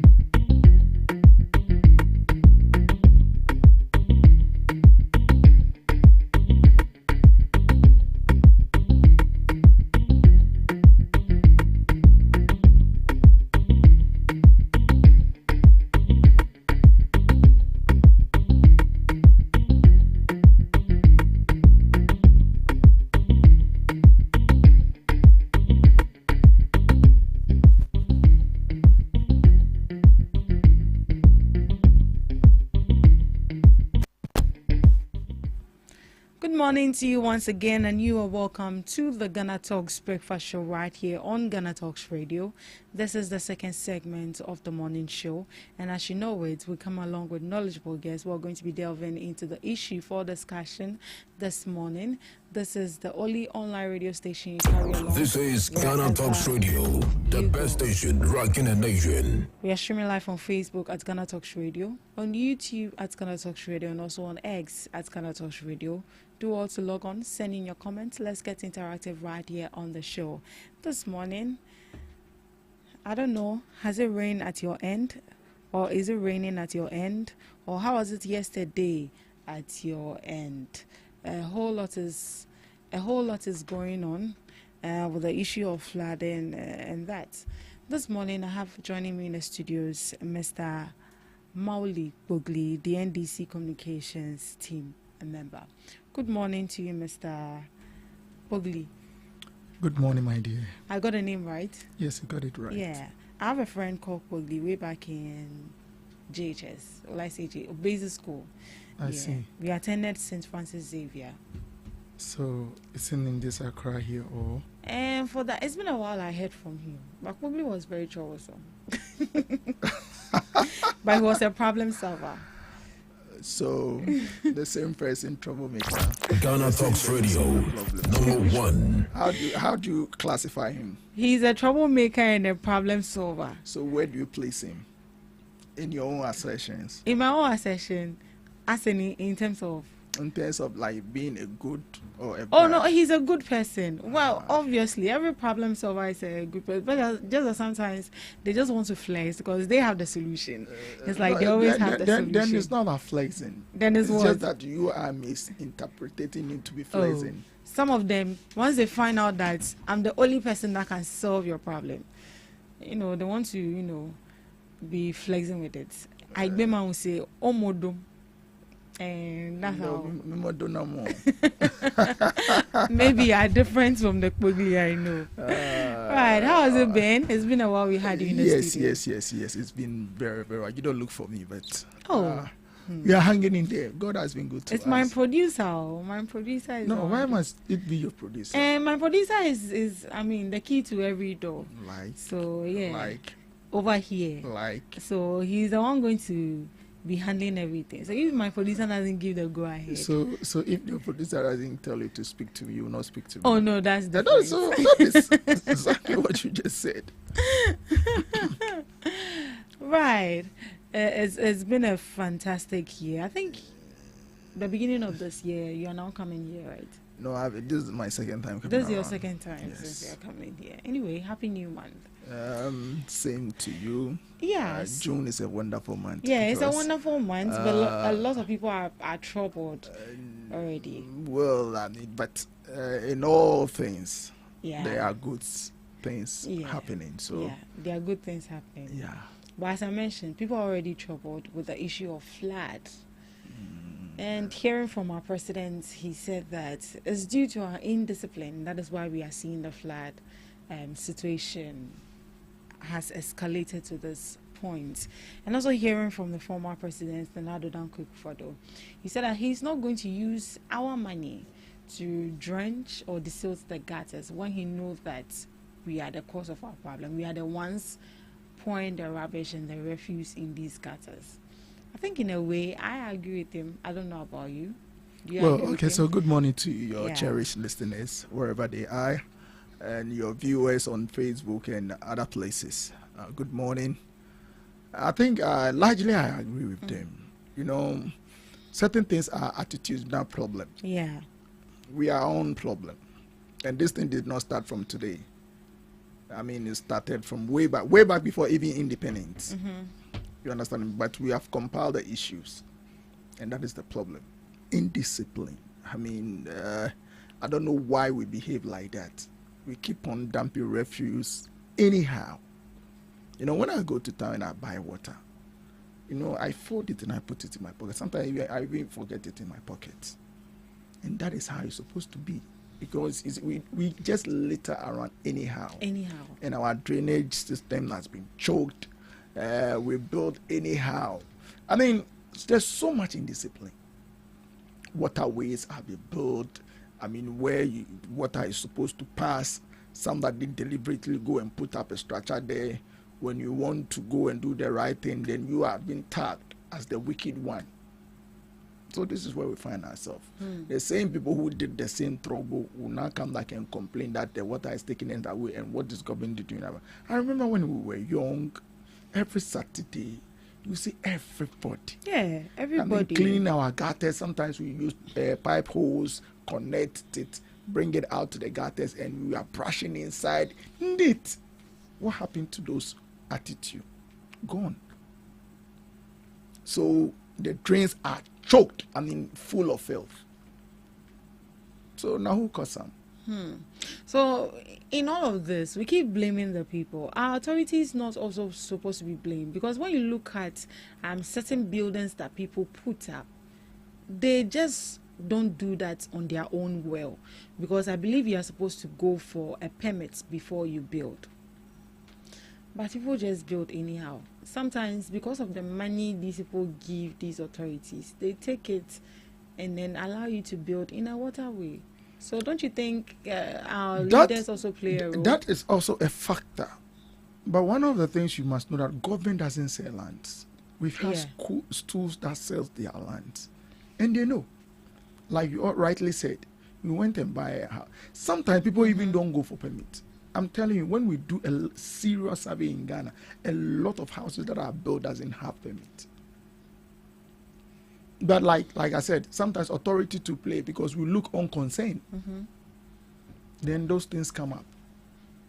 And maybe a small thing that, and so that is why when the presidents are saying, because of indiscipline, our attitude, we don't love Ghana. It's self-love. So what I will gain, I don't care who suffers. But at the end of the day, the same situation will come back to us for us to go and fix it. So I believe that if we can change our attitude and get serious on those matters, things will get right. Somebody, because I have money, I can raise my platform. So I will do that. And everybody else, I don't care. Because I am safe where I am. Those that are downstreams, I don't care. I don't care. So what are the lasting solutions to the issue of flood? For me, the issue of flooding, we must have a honest conversation, devoid of politics, and say enough is enough. As a country, you understand me? As a country, we must take certain things by our own self. Because you see, where you live, when it flood, those authorities that you are looking for, they don't live around those areas. So it is you that suffers. So why don't you also change the narrative that I will not block waterway? Today, go to the households. Everybody is paving his house or tiling the house. Where should the water pass? But where are the greens? Where are the greens? If we start to plant grass that can hold those waters, it will help us. But everybody wants to tile his house. So where do you expect the water to go? And our drains too are choked. So now the water will fight you. And water, no matter how, whatever it is, it will find its way somewhere. Go and check the Odo River. When you pass there this morning, go and look at the field, the sand. Even though I see machines on it, dredging it day in and day out, yet the human activities there is not allowing it to be at its perfect state. Now, let government make an effort that I'm going to vacate all of the people around those enclaves, and you will see the uproar in Ghana today. So, it is difficult, but I believe that more education, so that we will understand. We are behaving like vultures. Yes, so when the rains are over, we'll put up a structure. But after the sun comes, then we forget that the rains are going to come back again. So that is how we behave. After this issue, We will not speak about it again till next year. Yeah, till next year, the raining season. That is the issue.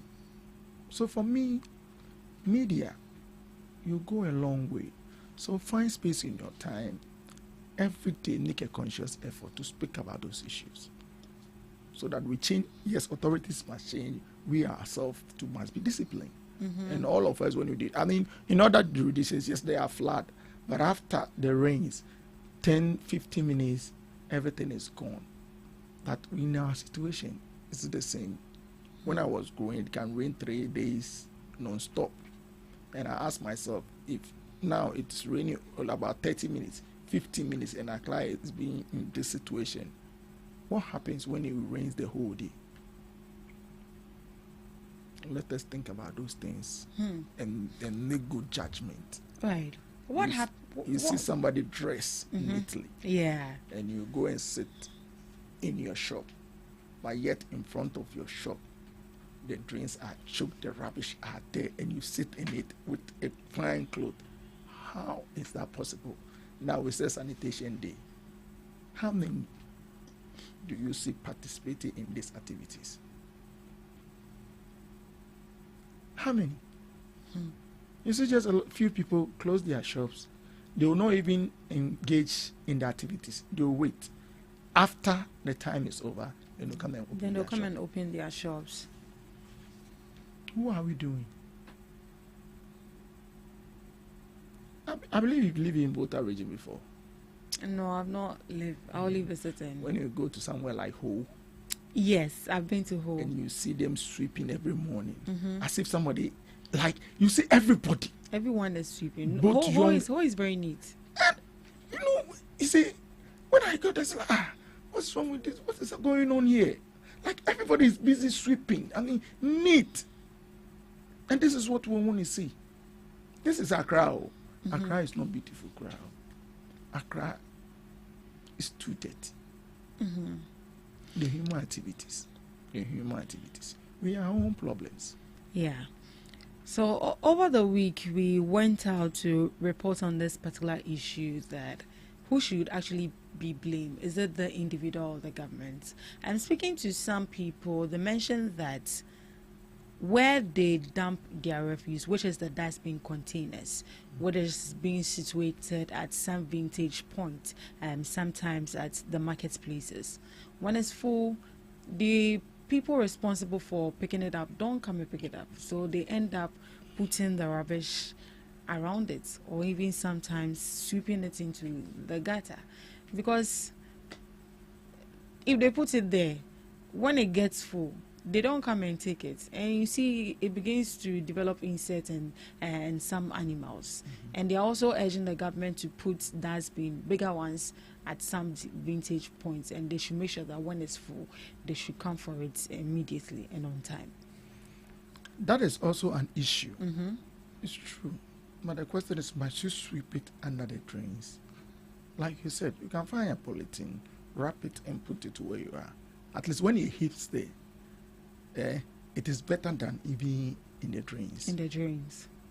You understand me? But when it hits there and it rains, the rain also puts shit into the drain. So must it even be there? It shouldn't be there in the first place. Yes. That I agree. That's why I said it is win-win. All of us have to play our role well. Yeah. Yes, I agree. Because sometimes when you pass and you see that the rubbish are heaped, for instance, I live in Carnation. Anytime I attend Carnation Market, I get furious. You understand? Yes. Me? I get furious. Just in front of the market, and you see this rubbish. Yeah. And the women are selling. At least there should be a routine. You understand me? I mean, dawn by 5 a.m., all those things must live there for the women to come and sell. While people are selling, I know that people will be done till at least latest by 7 or 10 in the evening. All those things must live there so that the next morning, at least people can breathe fresh air. So we should be proactive too, as agencies who are in charge of this rubbish collecting. I agree 100%. So at least if all of us will do our work properly, I think it will help. Right. You mentioned Kaneshi, that when you go to Kaneshi, especially the markets, you get there and you feel very furious because you see the rubbish all around. Even when you go to the church station, it's even worse. The drivers sweep their cars and pour on the floor over there. What are the authorities doing about that? Shouldn't they be whipping them or sanctions being given to these people? That is another. So you see, everybody is pretending I'm doing something. When you go to Kaneshi in the evenings, when everything is done, you will see they have sweepers. Yeah, they do. Go around and they sweep. I mean, in the evening, sometimes when you go there, they sweep up, the place is clean. But the drivers too must also have some dustbins in their car. But because in our mind, we have sweepers, so I put it on the floor for somebody to come in, because in our mind, we think that it is somebody's job. You understand me? Yeah. So why must I keep it in my car? Then maybe after closing, you go and put it in the dustbin. They will not do it. So that's another challenge. It's one of the educations that we must also champion, so that people to know that cleanliness is next to godliness. It's next to godliness. What happened to our laws? The laws are there. But you know, people who try to enforce the law are rather giving bad means. Gone were the days when Salif Amankwa was in circle. You dare not. You dare not. And what you go through. But people demonize him. We call him all manner of names. People, when you hear his name, you don't hear any good thing. When he was alive. But after his demise, before people begin to realize the kind of work the man did around that circle enclave. Go on with that. I mean, you will not see any rubbish in circle. No. You can't. Even when you get there, your soul, you are even afraid to dump something on the floor because the way the people will dealt with you. But these are some of the things. When you try to enforce the law or push hard, somebody will say human rights. Someone say democracy. So all of those issues are giving us challenges. The Asian world, the Western world, those people that have developed, my sister, they developed before they started democracy. So it became something that has been built in them. So even when they started democracy, they could not depart from those practices. That is why when you see them, they are organized. But where we are starting from, I think that is where the problem is coming from. So now everybody is allowed to say and say whatever he wants to say and do whatever. So when and go scot-free. Even though the laws are there, you shouldn't do it. There are laws that you shouldn't even beg on the street. But people are begging on the street.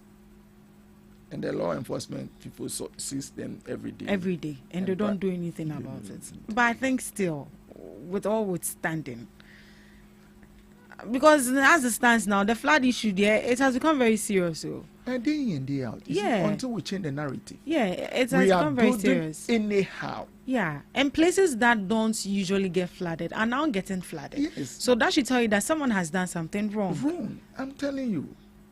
Gone were the days, even when you are in your house, when it's rain, it will pass through your house, pass through somebody's house. Yeah, and today, somebody said, I have blocked. Exactly. The water should not pass through my house. I've experienced that in my house. The man said he's blocking that hole, that he will not allow the water pass through his house. I was like... You understand me?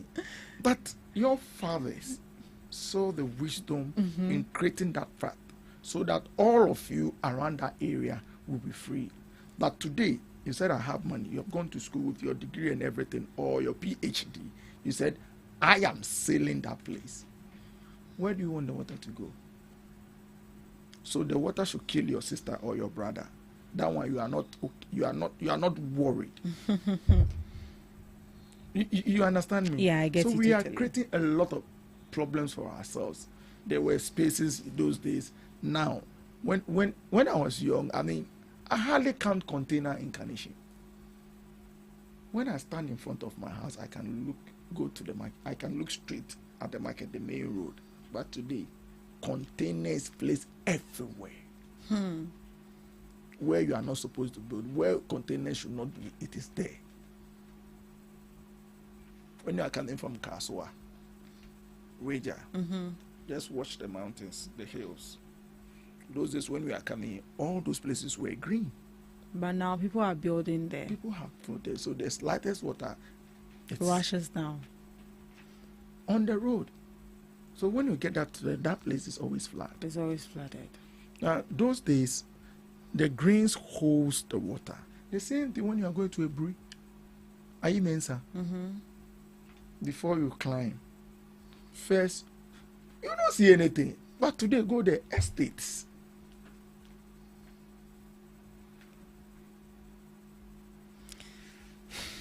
So the issues we know, but we are not doing what we are supposed to. We are only shouting. Now, in Greater Accra, I think NADMO has identified about 15 buildings that need to be off. That need to be demolished. But if you say it, the president will say that people will say that you are inhumane. But they have started. I think 3 days ago, I think they did one at Usu. They have started. It's just to protect people's life. We don't love ourselves. Enough of money has become the order of the day. Even when we are building, we are not even using the quality materials. Those buildings that were built before we were born, they are still standing. New buildings are collapsing here and there. Why? Have you asked yourself that question? It's because of the way we do things. Yeah, it's because of the way we do things. There's been a directive from the Accra mayor who said that if you catch anyone dumping refuse in the gutter or anywhere, all you need to do is take a photograph and submit it, and you end up getting 200 Ghana cedis. So if you submit 5 photos of any individual dumping refuse, you are getting 1,000 Ghana cedis. Reading the article, I never read that. But first off, is that a lasting solution to what you are facing? I don't think it's a lasting solution. But monetary, bringing monetary. It is just to let me. It's just to try and massage the issue. No, not to massage the issue. It's just sending a message across. Because he said it's not just taking photos.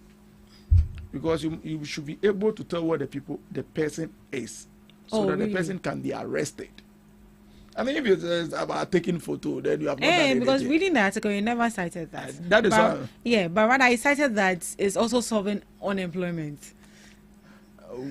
I mean, I don't know who wrote the article, but for me, the Lord Mayor I know, in his thinking, he wants to arrest people with evidence. So when you bring that, you should be able to tell the person lives here. The person lives here. And the person will be apprehended. Right. Because he has said that we will come after you. If we catch you, you will go not less than 6 months, because there is a sanitation court around. They will prosecute you. So that is what he's doing. And it just, like the attitude that we have. You see somebody dump the refuse and you are like unconcerned. But this one, it's a motivation. So if you be able to, if somebody is doing maybe behind your window and you can video, the person lives in this house, and you tender it. I mean, just to motivate people to speak out. That's all. Speak out, right. Not a job creation, something. I don't think so. Right. So if you catch anybody, or if you see anybody dumping refuse anywhere inappropriate, all you need to do is take a photograph, you submit it to the Accra Mayor, and you're going to be getting 200 Ghana cedis. Make sure you know where the person is, and the person can be arrested. So make sure you get your money. Right. So as Mr. Kobli has added, make sure that you know where the person is. You can pinpoint the person's address or the person's house. That this is the house the person is coming from, or this is the person I saw, for that person to be apprehended. That means that you are getting a falla 200 Ghana cedis. If you are able to deal or catch up with 5 people, that's 1,000 Ghana cedis. That is also another surplus you are getting right there. So If you're broke, you can fall on this alternative to get something into your pockets. But not forgetting, the flooding is coming. The rains are still coming, and as the meteorologists have told us, that is going to continue till the end of July. So get ready. Those that are sweeping their room, cleaning their room, hoping that the rains will stop and it's not going to get flooded again. It's not my wish that your room should get flooded, but I think sometimes you have to listen. So I believe that we should create paths so that the water can have its way. That the water can Let's have clean its our way. drains. Let's clean our surroundings. So that all those things issues will be mad. So that it doesn't create more problems. Yeah, so it doesn't create more problems. And I believe that where your house is and it's a water place, please find a safety place first, because it is important. You cannot be buying new things every year. I feel sad about it. Yeah, that's very true. So with the issue of flood, what is the lasting solution we can provide or implement that is going to help us? You can share your thoughts with us in the comment section. We're streaming live on Facebook at GhanaTalks Radio, on YouTube at GhanaTalks Radio, and also on X at GhanaTalks Radio. Well, at this juncture, Mr. Kpogli, you are going to be delving into our topic for discussion this morning. For the first issue on board, President Mahama to assess ministers, CEOs ahead of possible reshuffle. So President John Dramani Mahama is set to undertake a comprehensive performance review of ministers and chief executive officers of state institutions, a move that has intensified speculation about a possible government reshuffle. A statement issued by the Office of the President and signed by the Secretary to the President, Callistus Mahama, indicated that the assessment we evaluate the performance of ministers and heads of state institutions ahead on measurable outcomes, service delivery, prudent management of public resources, and the implementation of government policies. The findings are expected to play a key role in determining whether appointees retain their positions, are re-signed, or relieved of their duties. The announcement comes as the presidency also moves to regulate the growing trend of public officials accepting awards. We'll get into that.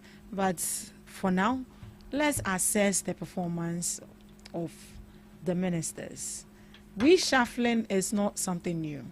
I think it's something that every democratic governance or government undergoes, and this is to assess if indeed the leaders we've put or the authorities we've put in these institutions are bringing out measurable results, or they are doing what they have been voted to do. Overall, what is your thought on this whole reshuffle? Is it too early, or it has, or is late? It's not about early or late. I think people should be assessed every month. Every month. I mean, you know the work that you have done. I mean, performance-wise, integrity, how you have managed your public purse, what you'll be able to achieve. Because we must set targets for ourselves, or quarterly.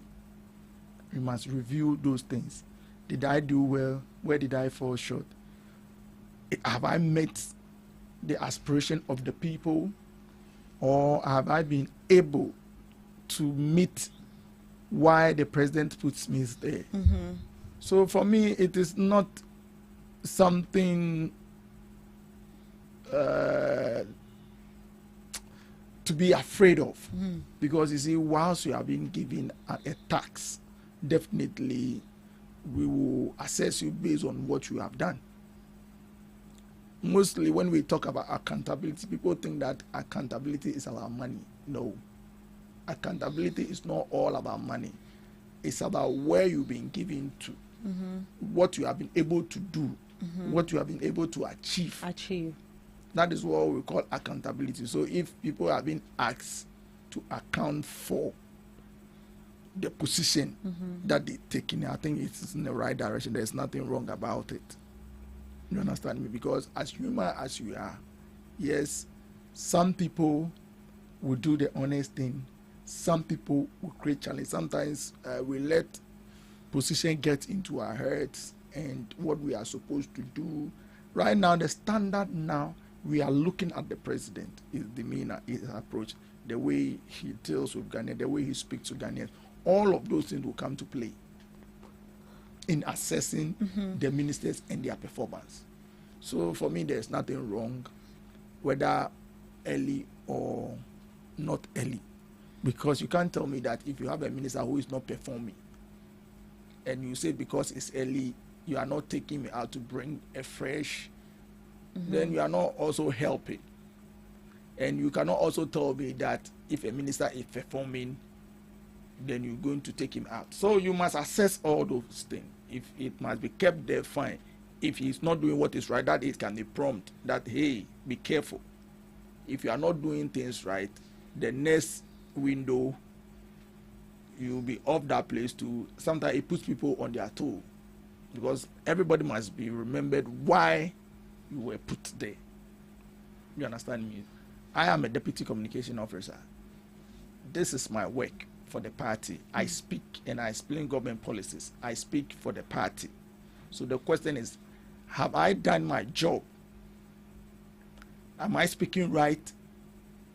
Or I go and misbehave? Should my communication outlet keep me as a communicator or put me behind? Because if you put people who are going to speak or want to go and speak and they will go and mess up, why keep them? So all those things will come in play before I think that any reshuffle will be done. Why reshuffle? Because are they going to pick new people to fill up the old positions, or is just going to be like a swap? It can be done in so many ways. Because there are a lot of people who can fit that position.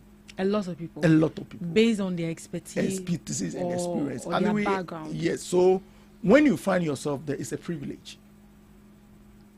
But have there been instances where someone is being reshuffled into a particular institution and it happens that, nah, this is not actually my area? Let's take swapping Minta Kando with Atoforsen to the financial ministry. Ministry. But it will depend on his background. On his background. So the expertise also matter. You understand me? Because you cannot put somebody in finance who has no idea about finance. It will be suicidal. Because these are critical areas. You understand me? So you need to put somebody at least who have an idea. So all those things will be considered. Maybe you have economics background before they put it. You have done that before, so that you know. Because when you are talking about Ministry of Finance, you are talking about serious figures. So if you don't understand it as a minister, then we are doomed.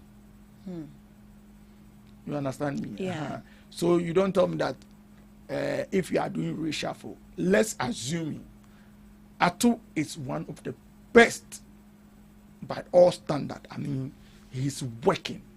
But I'm just using for our discussion though, so that nobody should twist. Yeah. That okay, let's say, Atu has not done well. Don't we have Adongo? Yeah. Adongo are not great. Don't we have John Jinapo? We have a lot of people. So therefore, if Atu had not performed and government want to do reshuffle, should government bring Minta? Why not government fall on either of the two that I have mentioned? You understand me? Because there are people, but you only have one person to fit in that position. So that's why I said that if you find yourself in a position, it's just a privilege. It's not that you are better than everybody. It's just a privilege. So that is why you must work to satisfaction. That's why you must work to satisfaction. But overall, how would you rate the president's appointees or ministers that has been elected so far? Because we are set to reduce the numbers of ministers. Yes, do you think that some ministers are overburdened or overwhelmed with too much work? I don't think that. Or you think some ministers also need deputies? You know, it is always good to have your deputy because sometimes you can fall sick and somebody must step in that shoe. For instance, look at what happened to Omani Buama. Yeah, the defense minister. So Boja Jemfi is stepping in that shoe until another one is appointed.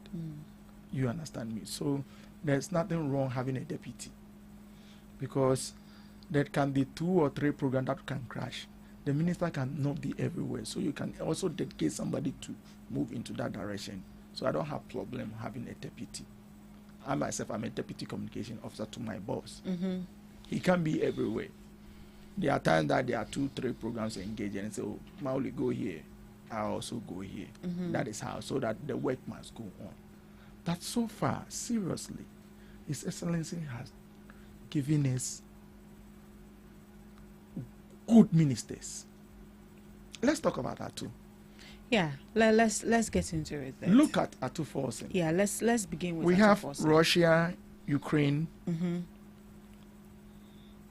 Russia, Ukraine. We have Israel. Yeah. US. Iran war going on at the same time. Look at our economy. Look at where our economy now. Our economy is B minus. Formerly, it was in a junk status. So you have such a minister who has reduced inflation into single digits, who is holding up your dollar for you. Because you need to hold up the economy before any good thing can thrive. And he is doing that up to now. What again? He has brought invested confidence back into the system. Right. People are trooping in to invest in Ghana. What else can you say about him? He knows his job. Let me go to road minister. Yeah, Govins Agoja. Fantastic man. You think he's doing well? I have never seen a road minister who is dedicated to his work, who understands his work. But how has he carried that that office so far? Wonderful. In terms of how would you? He will not sit in the office. Yeah. What are He's the always indicators? in the field. He's always monitoring. Look at the question he's asking. It tells you that the man understands the work even than some of the engineers that are working on the road. Look at the questions. What is the scope of work? What is we are not working with your time. It is our timeline. If you can't, we need ministers that should be serious. Haruna Idrisu, the education minister. But before we go into Haruna Idrisu, looking at Govins Abuja, there have been instances he has, especially with the sourcing whole Buhari that came up. Do you think that he handled that situation very well in terms of how he communicated? There and is nothing wrong. There's much to do about nothing. In this world, you cannot do everything. I mean, like there are things that you needed that it should be sourcing.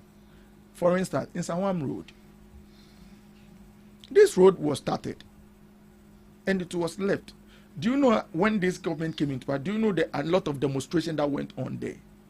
So you said this project should hold on. Once you have a contractor who is just waiting for his money to continue, will you go and open a tender for people to contest that project? Are you saying that Winneba Kaswa Road, it should also go through mill, that the road is there already, that you need to just revamp the engineer, they have the capacity already, they are working. So for me, it's much to do about nothing. You have about 900 and something projects going on at the same time. And you have about, let's say even 100 for the purpose of discussion. Sourcing. Should you complain about it? You see, sometimes let's get serious. Some of the things are just mischievous. some of the things, looking at the roads we involved, I wish those roads are even now those roads are more trouble. You understand me? So why would you want to subject that something that people were demonstrating on that road? Then you said what? So it was much to do about nothing. Works are going on, and I pray, that is my prayer and my wish, that by next year we will see visibility. Right. Is there anything you want him to improve in terms of his duty? I am happy about what he's doing so far, so good. And I want him to stand on his feet. Those that are not ready to work, take the job from them and give it to others to do their job. You see, a lot of people, they are, the last regime, we heard about years of road. How many times do they declare years of road? So for me, when I hear those things, and you hear contractors are taking money, they leave site, some have not done shoddy work and taking the money, must you repeat those cycles all the time? That is why I am happy about what he's doing. And he should be serious about it. I mean, he should leave terminate the jobs, take the job from them, give it to new people who are ready to work. Commitment, 6 months, make sure that you are not just giving us good roads. And for me, that is where I am looking at him from. He and his deputy, I want them to do those things. This is if you gave me opportunity to give me, I said so far so good. Right. Let's move to Haruna Iddrisu, the education sector. Wonderful. This is a serious place. And look at look at things that he's doing there. So for me, the ministers, look at John Jinapo, energy. Let's not jump. Haruna Iddrisu, yeah. Looking at education system actually came with is actually encountering a lot of problem. Yes. Especially when it comes to the free senior high school, in terms of feeding and also the computer placements. Has he been able to solve all these issues? No, you cannot solve all those issues in a day. If an issue has lingered for 8 good years, you can't just wake up one day and fix it. Time will tell systematically. Now, feeding was a challenge. Yes, it was a challenge. It was a challenge. Yes. But it has improved. Yeah. Not totally eroded. Yeah. But it has improved than before. And that is what I am talking about. You cannot just let Haruna fix all those problems in 1.5 years. It's a serious issue that was creeping in. And in terms of feeding, some of the headmasters that we apprehended, I believe you're saying, some of them were my human attitude again. If food has been given to serve to the children, some of them are taking it and selling it out. Why should it be so? You understand me? Yeah. So I think we must be serious and be each other's keeper. See something, say something, and save ourselves. Right. What developments has he been able to bring to that sector? He is championing a lot of infrastructure because he want to take up this, by next year they want to take out this shift system. They want us to reverse back to, so you see, right now, there were times that I don't even understand the system that we are operating. You see somebody in the house said, I'm on vacation. You see another person said, I'm in school. So I don't even understand our school calendar anymore. So therefore, I am praying by next year, as they are saying, if they can reverse all those things so that we all understand now, even the government schools are having, let's say, some days off when the teachers are going for training. Normally when teachers are going for training, we are allowed to go to school, but now it's not like that. They'll give them midterms. Last Friday till today that they are resuming school because the teachers have gone to course. So now he's doing something different. Teachers are going to referrals because the government schools are also having midterms. Unlike formerly, it was only the private school who we hear meetings for. So things are changing gradually, shaping up. I mean, he's doing a lot. A lot. Well, I'm just hoping that when it comes to the computer placement, we won't see the pressure. Computer placement, you know, it will shape up. But it's all about time. Time. I keep on saying that, you see, one of the things that we do in Ghana that does not help us is we don't pilot things. We just wake up and we say, oh, this is it, then we roll up because somebody has done it. But ask yourself, how did the person do it? What was the challenges that the person encountered before they have gotten to where they are? We are only looking at the successes of what the person has chalked, but we don't look at where they started from and where they have gotten to. So sometimes we roll a program, then the problems become to count. That is where we begin to think, okay, but that will settle. Right. Energy Minister. Wonderful. From day one. That guy has no sleep. From day one. You know what we went through. Even our first 3 months in office, we don't even have 4 wheels. The IPPs, everybody was complaining here and there's so many things. But look at the magic that the man performed. Now he's not speaking, he's working. When people were shouting, do so, when was the last time you hear them shouting, do so? Because they always want to hear bad news. In 8 years, I would have loved for them to tell us that we added A, B, C, D to it. But they do nothing. But yet, they came shouting. I keep on telling people that if I buy you a new car for 8 years, you don't do any maintenance, you don't take to repairs. If I take that car from you back, will it be the same? Yes. So that was the situation. He's fixing the cracks. Now I don't hear the IPPs complaining like before that they will shut down.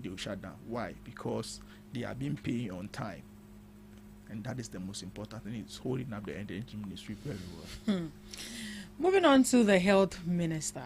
He's been in the news, I think, since last week with the issue of the suspension of the CEO. And there's been comments and critiques that this man acts hastily when it comes to decision making.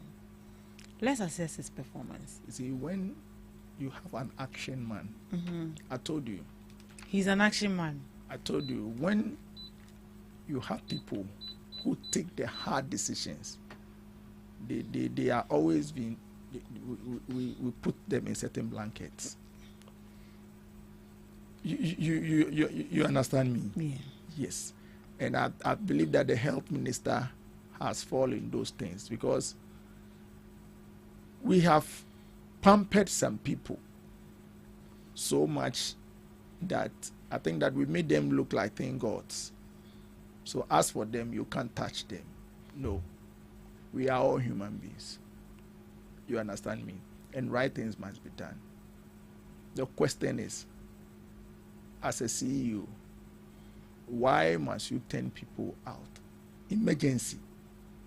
So, assuming his family or his wife was the one that has been brought there, will he turn his wife back or his mother? See, but because it is not your family, you don't care. This is emergency. This is emergency situation. Somebody has come for emergency and you are turning them out to go where? To go where? So, okay, step aside so that somebody will step in so that we fix that problem. What has the health minister done? Check all the issues that they are leveled against him. Well, the issue of rap also accuses or allege that he's taking sides with what he did as the Reach Hospital. How did he take side? You went to a place... Or say condoning his action. How did he condone his action? But the handshake he gave. I don't know what the issues are. I saw you and you wanted to shake me. Should I ignore you? Even both of you, if you and somebody is fighting, and I come and you extend your hand or shake, I say, Charlie, stop, and you extend your hand to me. If I don't shake hands with you, how would I listen even to you and ask you what happened? Have you heard any way that the minister said Ralph have done something right? No. So that's what I'm saying. This kind of politics that we play, people who want to ensure the right thing to be done. There was a lady at the Rich Hospital. She said a lot. When she asked to be proven, have you seen that video? Up to today, have you seen that video? Nobody is talking about it. You know, we always defend ourselves when we find ourselves in our space. Some nurses are working, some doctors are working, but some are not working. Some are wicked. Some are there not because they want the job. It's about money. You understand me? Yeah. When you go to a facility and you see those that are working, you will see them. I'm telling you, one time, this Ablikma Road, my cousin was knocked down here, and she was rushed to Kolibo, and I went to. She stayed about 3 months in Kolibo. The experience that I had, if I want to share with you, it will be today. But who am I going to complain to? My sister was scheduled for theater. I went with her. I was standing on the corridor. There was no chair. My sister was in theater. I stood there from morning to around 2 a.m., 12 p.m. And I said, I'm hungry because this morning I've not taken anything. So I left Kolibu and come back on Carnation.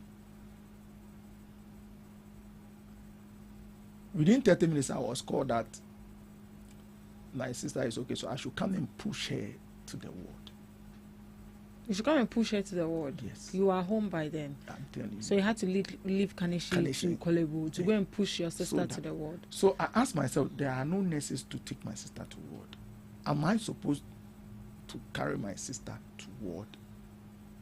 This is not the first time I'm hearing this. That is, you see, people have real experiences. Look, I go there in the morning and she's lying down. At least there's a nurse around. Just tell me that, oh, Mauli, this thing that you see is a medicine that you need to buy for your sister. They will not tell you. But you see a lot of people there, you don't know what is it. If you don't go and ask them, they will not tell you. And even the medicine, they'll tell you, go here, go here, go here. Must I be the one doing those runs? So assuming you don't have anybody and you are lying there, and you don't have a nurse who had a good heart, who will take care of you. So because of that, every morning, afternoon, evening, I am there. Because you don't know what she might need. Because anything they need, they will call on me to go and fetch it. But when I go to private hospitals, they don't treat me like that. They do everything and they bill me with it. So when you have a minister who said, no, you can't treat human beings like that, he becomes a target. You know, the reason why they are speaking about him is because he's working. Because in Ghana here, those that are silenced, you don't hear anything about them. Because they condone everything. But Ninta, wonderful guy. So what should we be expecting per the outcome of the review and the assessment process? That one day, I mean, I'm not in the presidency. I don't know how they are looking at him. So yeah, but you're expecting that anybody should be removed, changed, or reassigned. You know, we have just spoken about just few ministers. Yeah. There are a lot of ministers. Yeah. So that one there, and maybe I've not followed some of them because we are following some of them keenly. So, and there are a lot of people who are also working underground. And I don't know, government will have, the presidency will have all those portfolio which I may not have. So I cannot speak extensively on it. So let's wait and see what happens. That so far, I think that the people, I mean, They are doing great. They are doing great. They are doing great. So in the coming days, the coming weeks, or probably maybe, I'm not sure it will be a month, because since the president has hinted on it, that means that it will be coming very soon. Some ministers will be reshuffled, some will be removed. Well, I don't know. That one there we don't know. That one there we don't know. So we cannot speculate. Yeah, but as the secretary to the president has stated, that some will be reassigned and some will be relieved of their duties. For that one, we can't tell. As you've mentioned, we don't have their portfolio, and we don't know the indicators or the achievements we've got so far. But we as citizens, we are seeing what the ministers are doing. What we want to see is results. Yeah. Are they working? Are the CEOs working? The CEO of Good Board, the EN CEO, Basantali, all those people, are they working?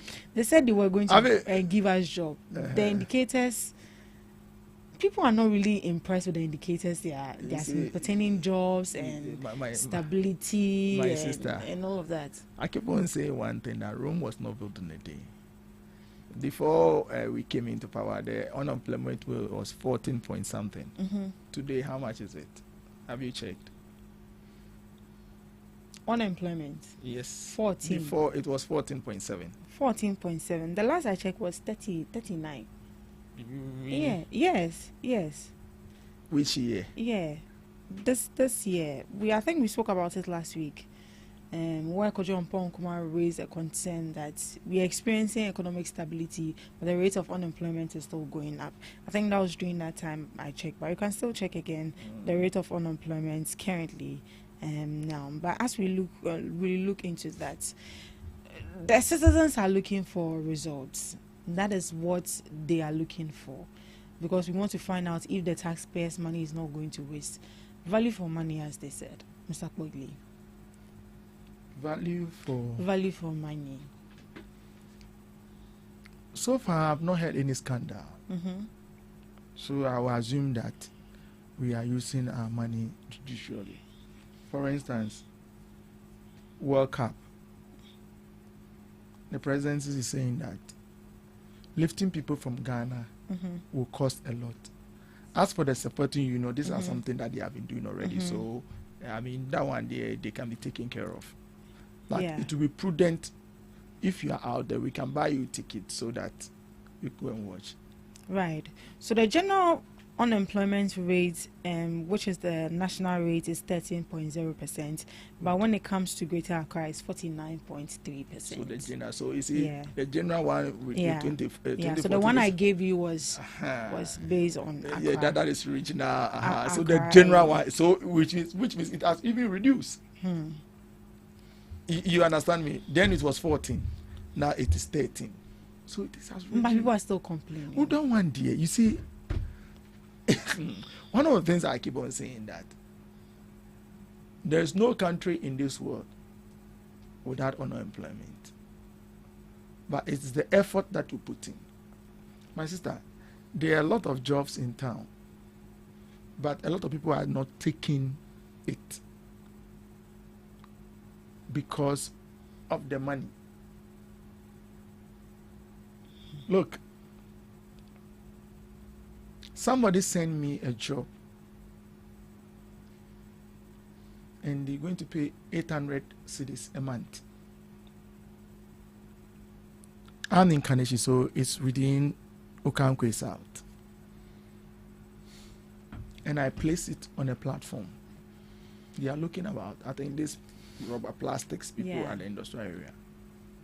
And I place it on our platforms. I didn't get one person to apply. Was it that they were not interested? Or it wasn't something they were looking for? That is it. Everybody is looking for big money. But how much was it paying? 800, I said it. A day? No. A month? A month.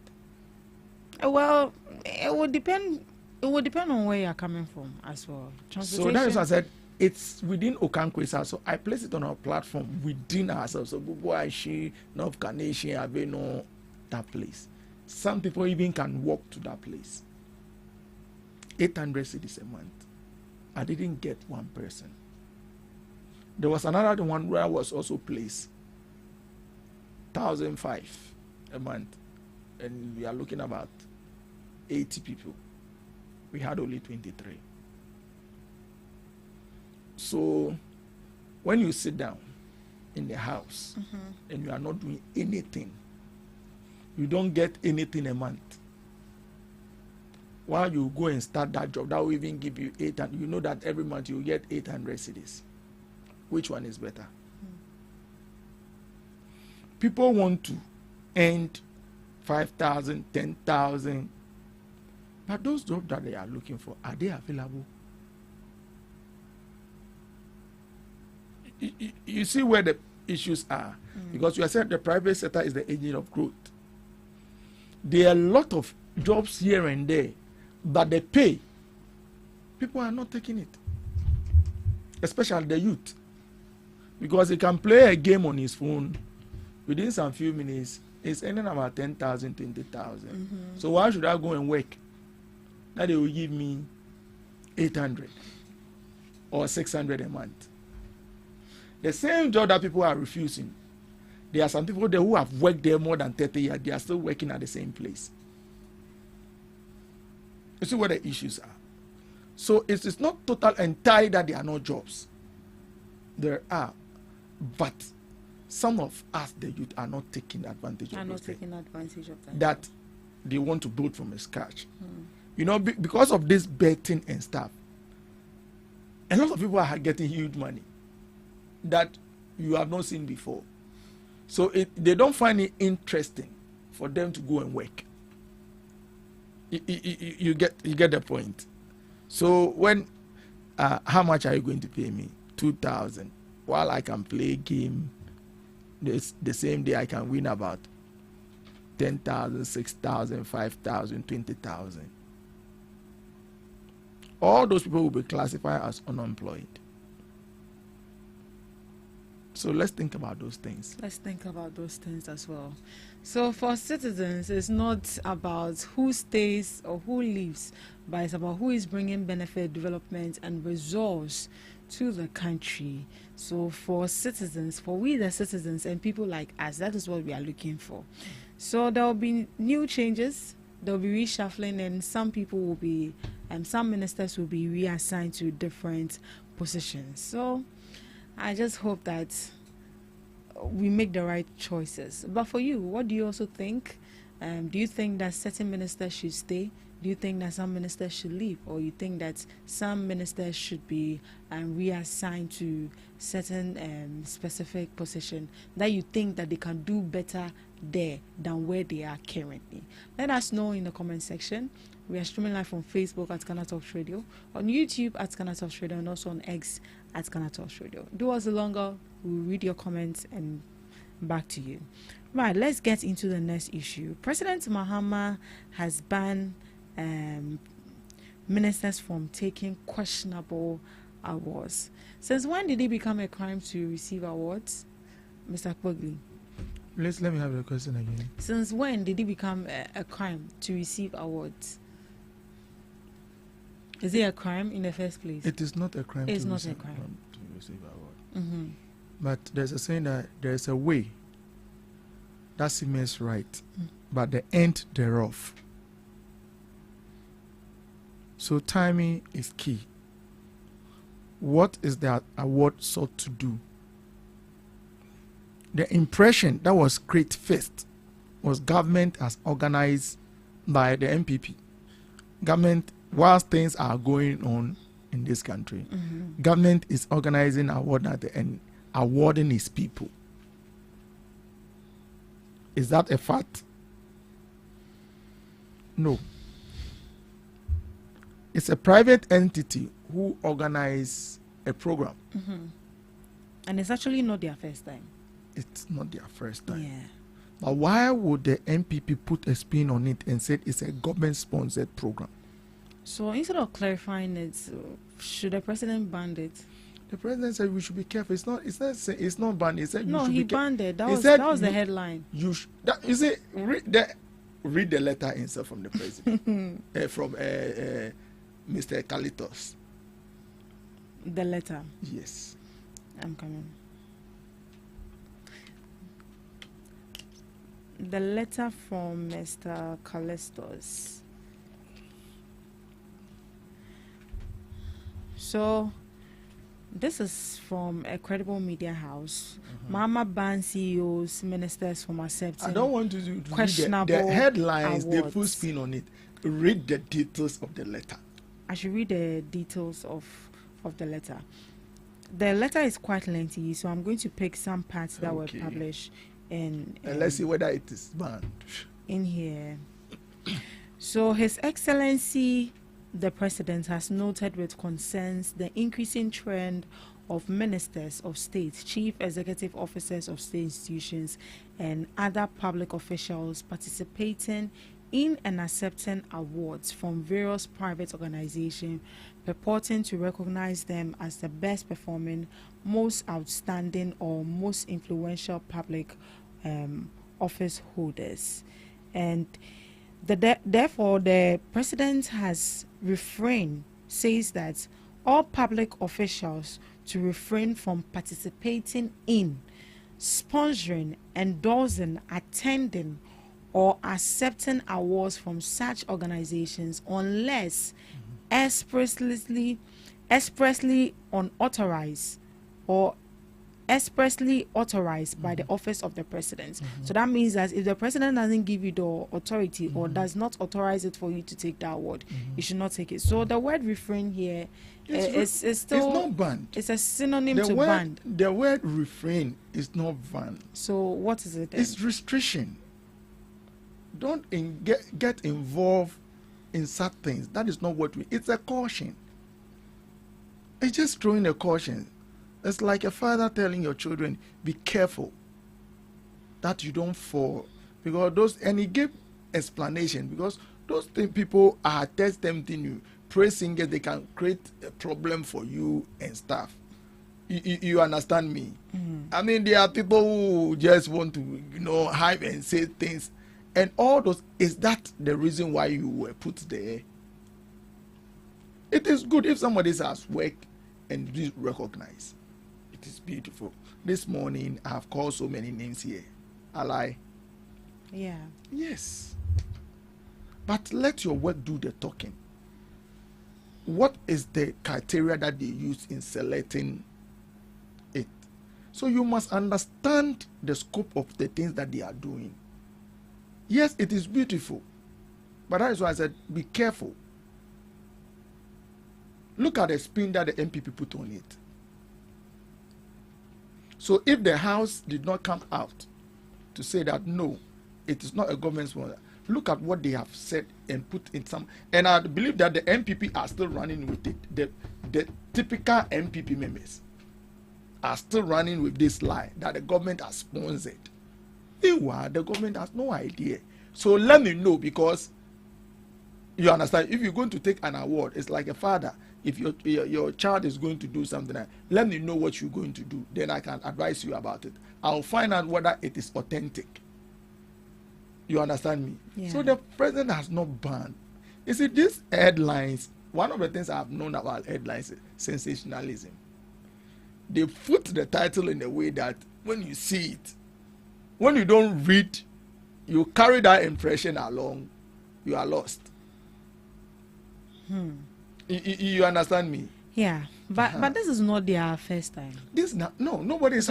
So would you say they are credible? I don't know. Seriously, because this is their set edition. I have not even followed them. I don't know the people. It's just recently that this news came out. You understand me? Maybe it's something that they have been doing in the quiet. But for the spin, maybe it won't be an issue.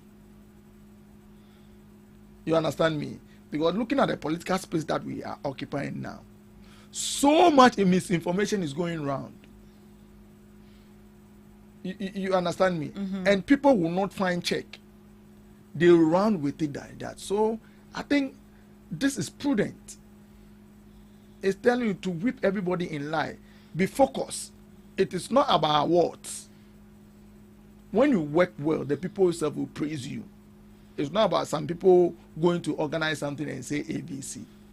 I have put you into places. Make sure that you work and let it reflect in the lives of the people. Right. But I don't understand why the minority wants to make a big deal out of it, because this award was equally held in 2023 and Napo was awarded as well. So what does that also mean? I don't want to speak about the minority. That has been their posture since they won. There should be constructive opposition, but now they are being destructive. Everything they are fighting. Look at the LGBT issues. What are they fighting for? Things that you could not do, they will raise issues about it. So just because they are in a minority, they must fight everything. I don't understand. But does the president have the sole right to tell a minister what to accept and what not to accept? Because I don't see anything wrong with it. If someone sees what you're doing and wants to recognize you and appreciate you, the president, he is the leader. He is the one who appoints you. Yes. So he should be the only person to appreciate you. No. He should not be the only person, but he must be interested in what you have or what you don't have. What you have that will create problem for him, at least he must speak about it. Like what the NPP have done. Like you said, rightly said, they have done it. The NPP people they have received, they know that it's a private entity. But why would they champion the cause and say that it's a government-sponsored program? So instead of clarifying, you understand me? That is what government says. Be careful. It's strong caution. Be careful what you take out there. You understand me? Yeah. Be careful. Because of the people. That's why I said there's a way that seems right by the end thereof. We are dealing with some people in this country that for them everything in their eyes is bad. But one of the things I love about this, how did they leave Ghana? Did they leave us heavens?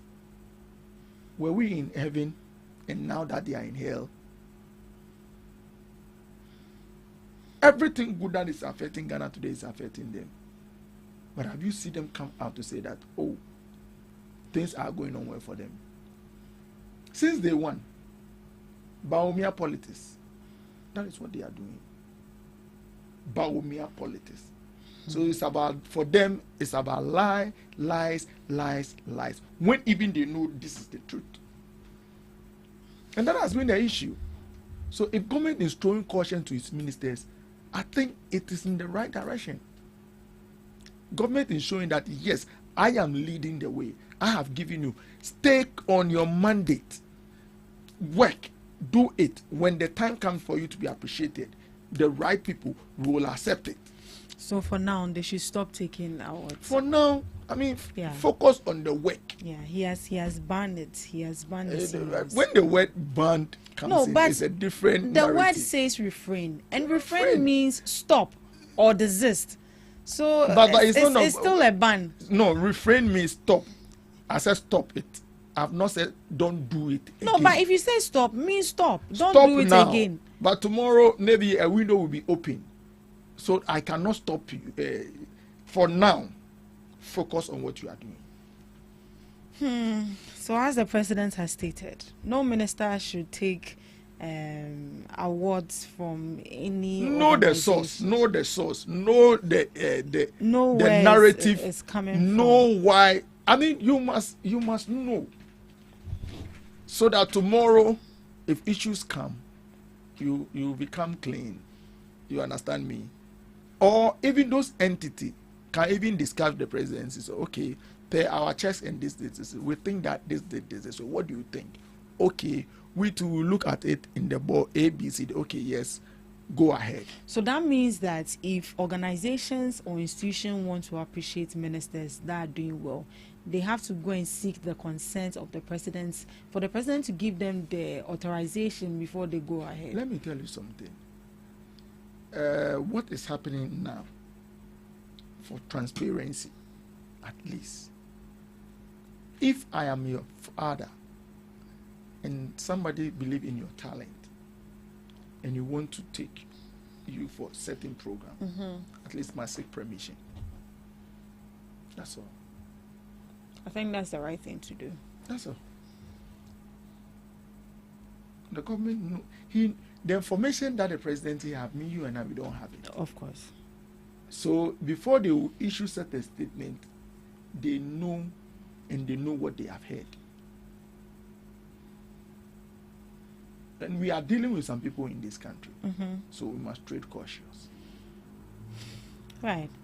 Thank you so much, Mr. Mauli Pogli. Your last words before we leave. Well, I think that let's keep safe. The rains are here. We cannot run away from it. We've been told that so we should keep safe. One, let's do well and keep our environment clean. When it is raining, please find your safe haven. Especially sometimes I've seen a lot of cars being away from the road. Yeah. I don't understand why the volume of water that is coming and you want to pass through it. At least park somewhere for 10 minutes, 20 minutes. Just wait. Let the water flow so that you can also go and have your safety. Let us all practice those things. And I've told my little girls that when you are working and it is raining, don't walk by the side of the road. Walk in the middle of the road, because you might not know there's something that you can fall in. It is better to walk in the middle of the road that you are safe. Or find yourself a shelter and wait. Thank you so much, Mr. Emmanuel Pogli. Hey, oh, sorry. I changed my name. The Pogli I know is Emmanuel. Sorry. I see you like him so much. Oh, he's a good guy. You like him so Thank much. you so much, Mr. Mauli Pogli. Yes. Thank you for joining us on the GhanaTalks Breakfast Show. And thank you to our viewers too for tagging along with us. We'll meet same time tomorrow. Do have a lovely day. Please send me the... Yeah.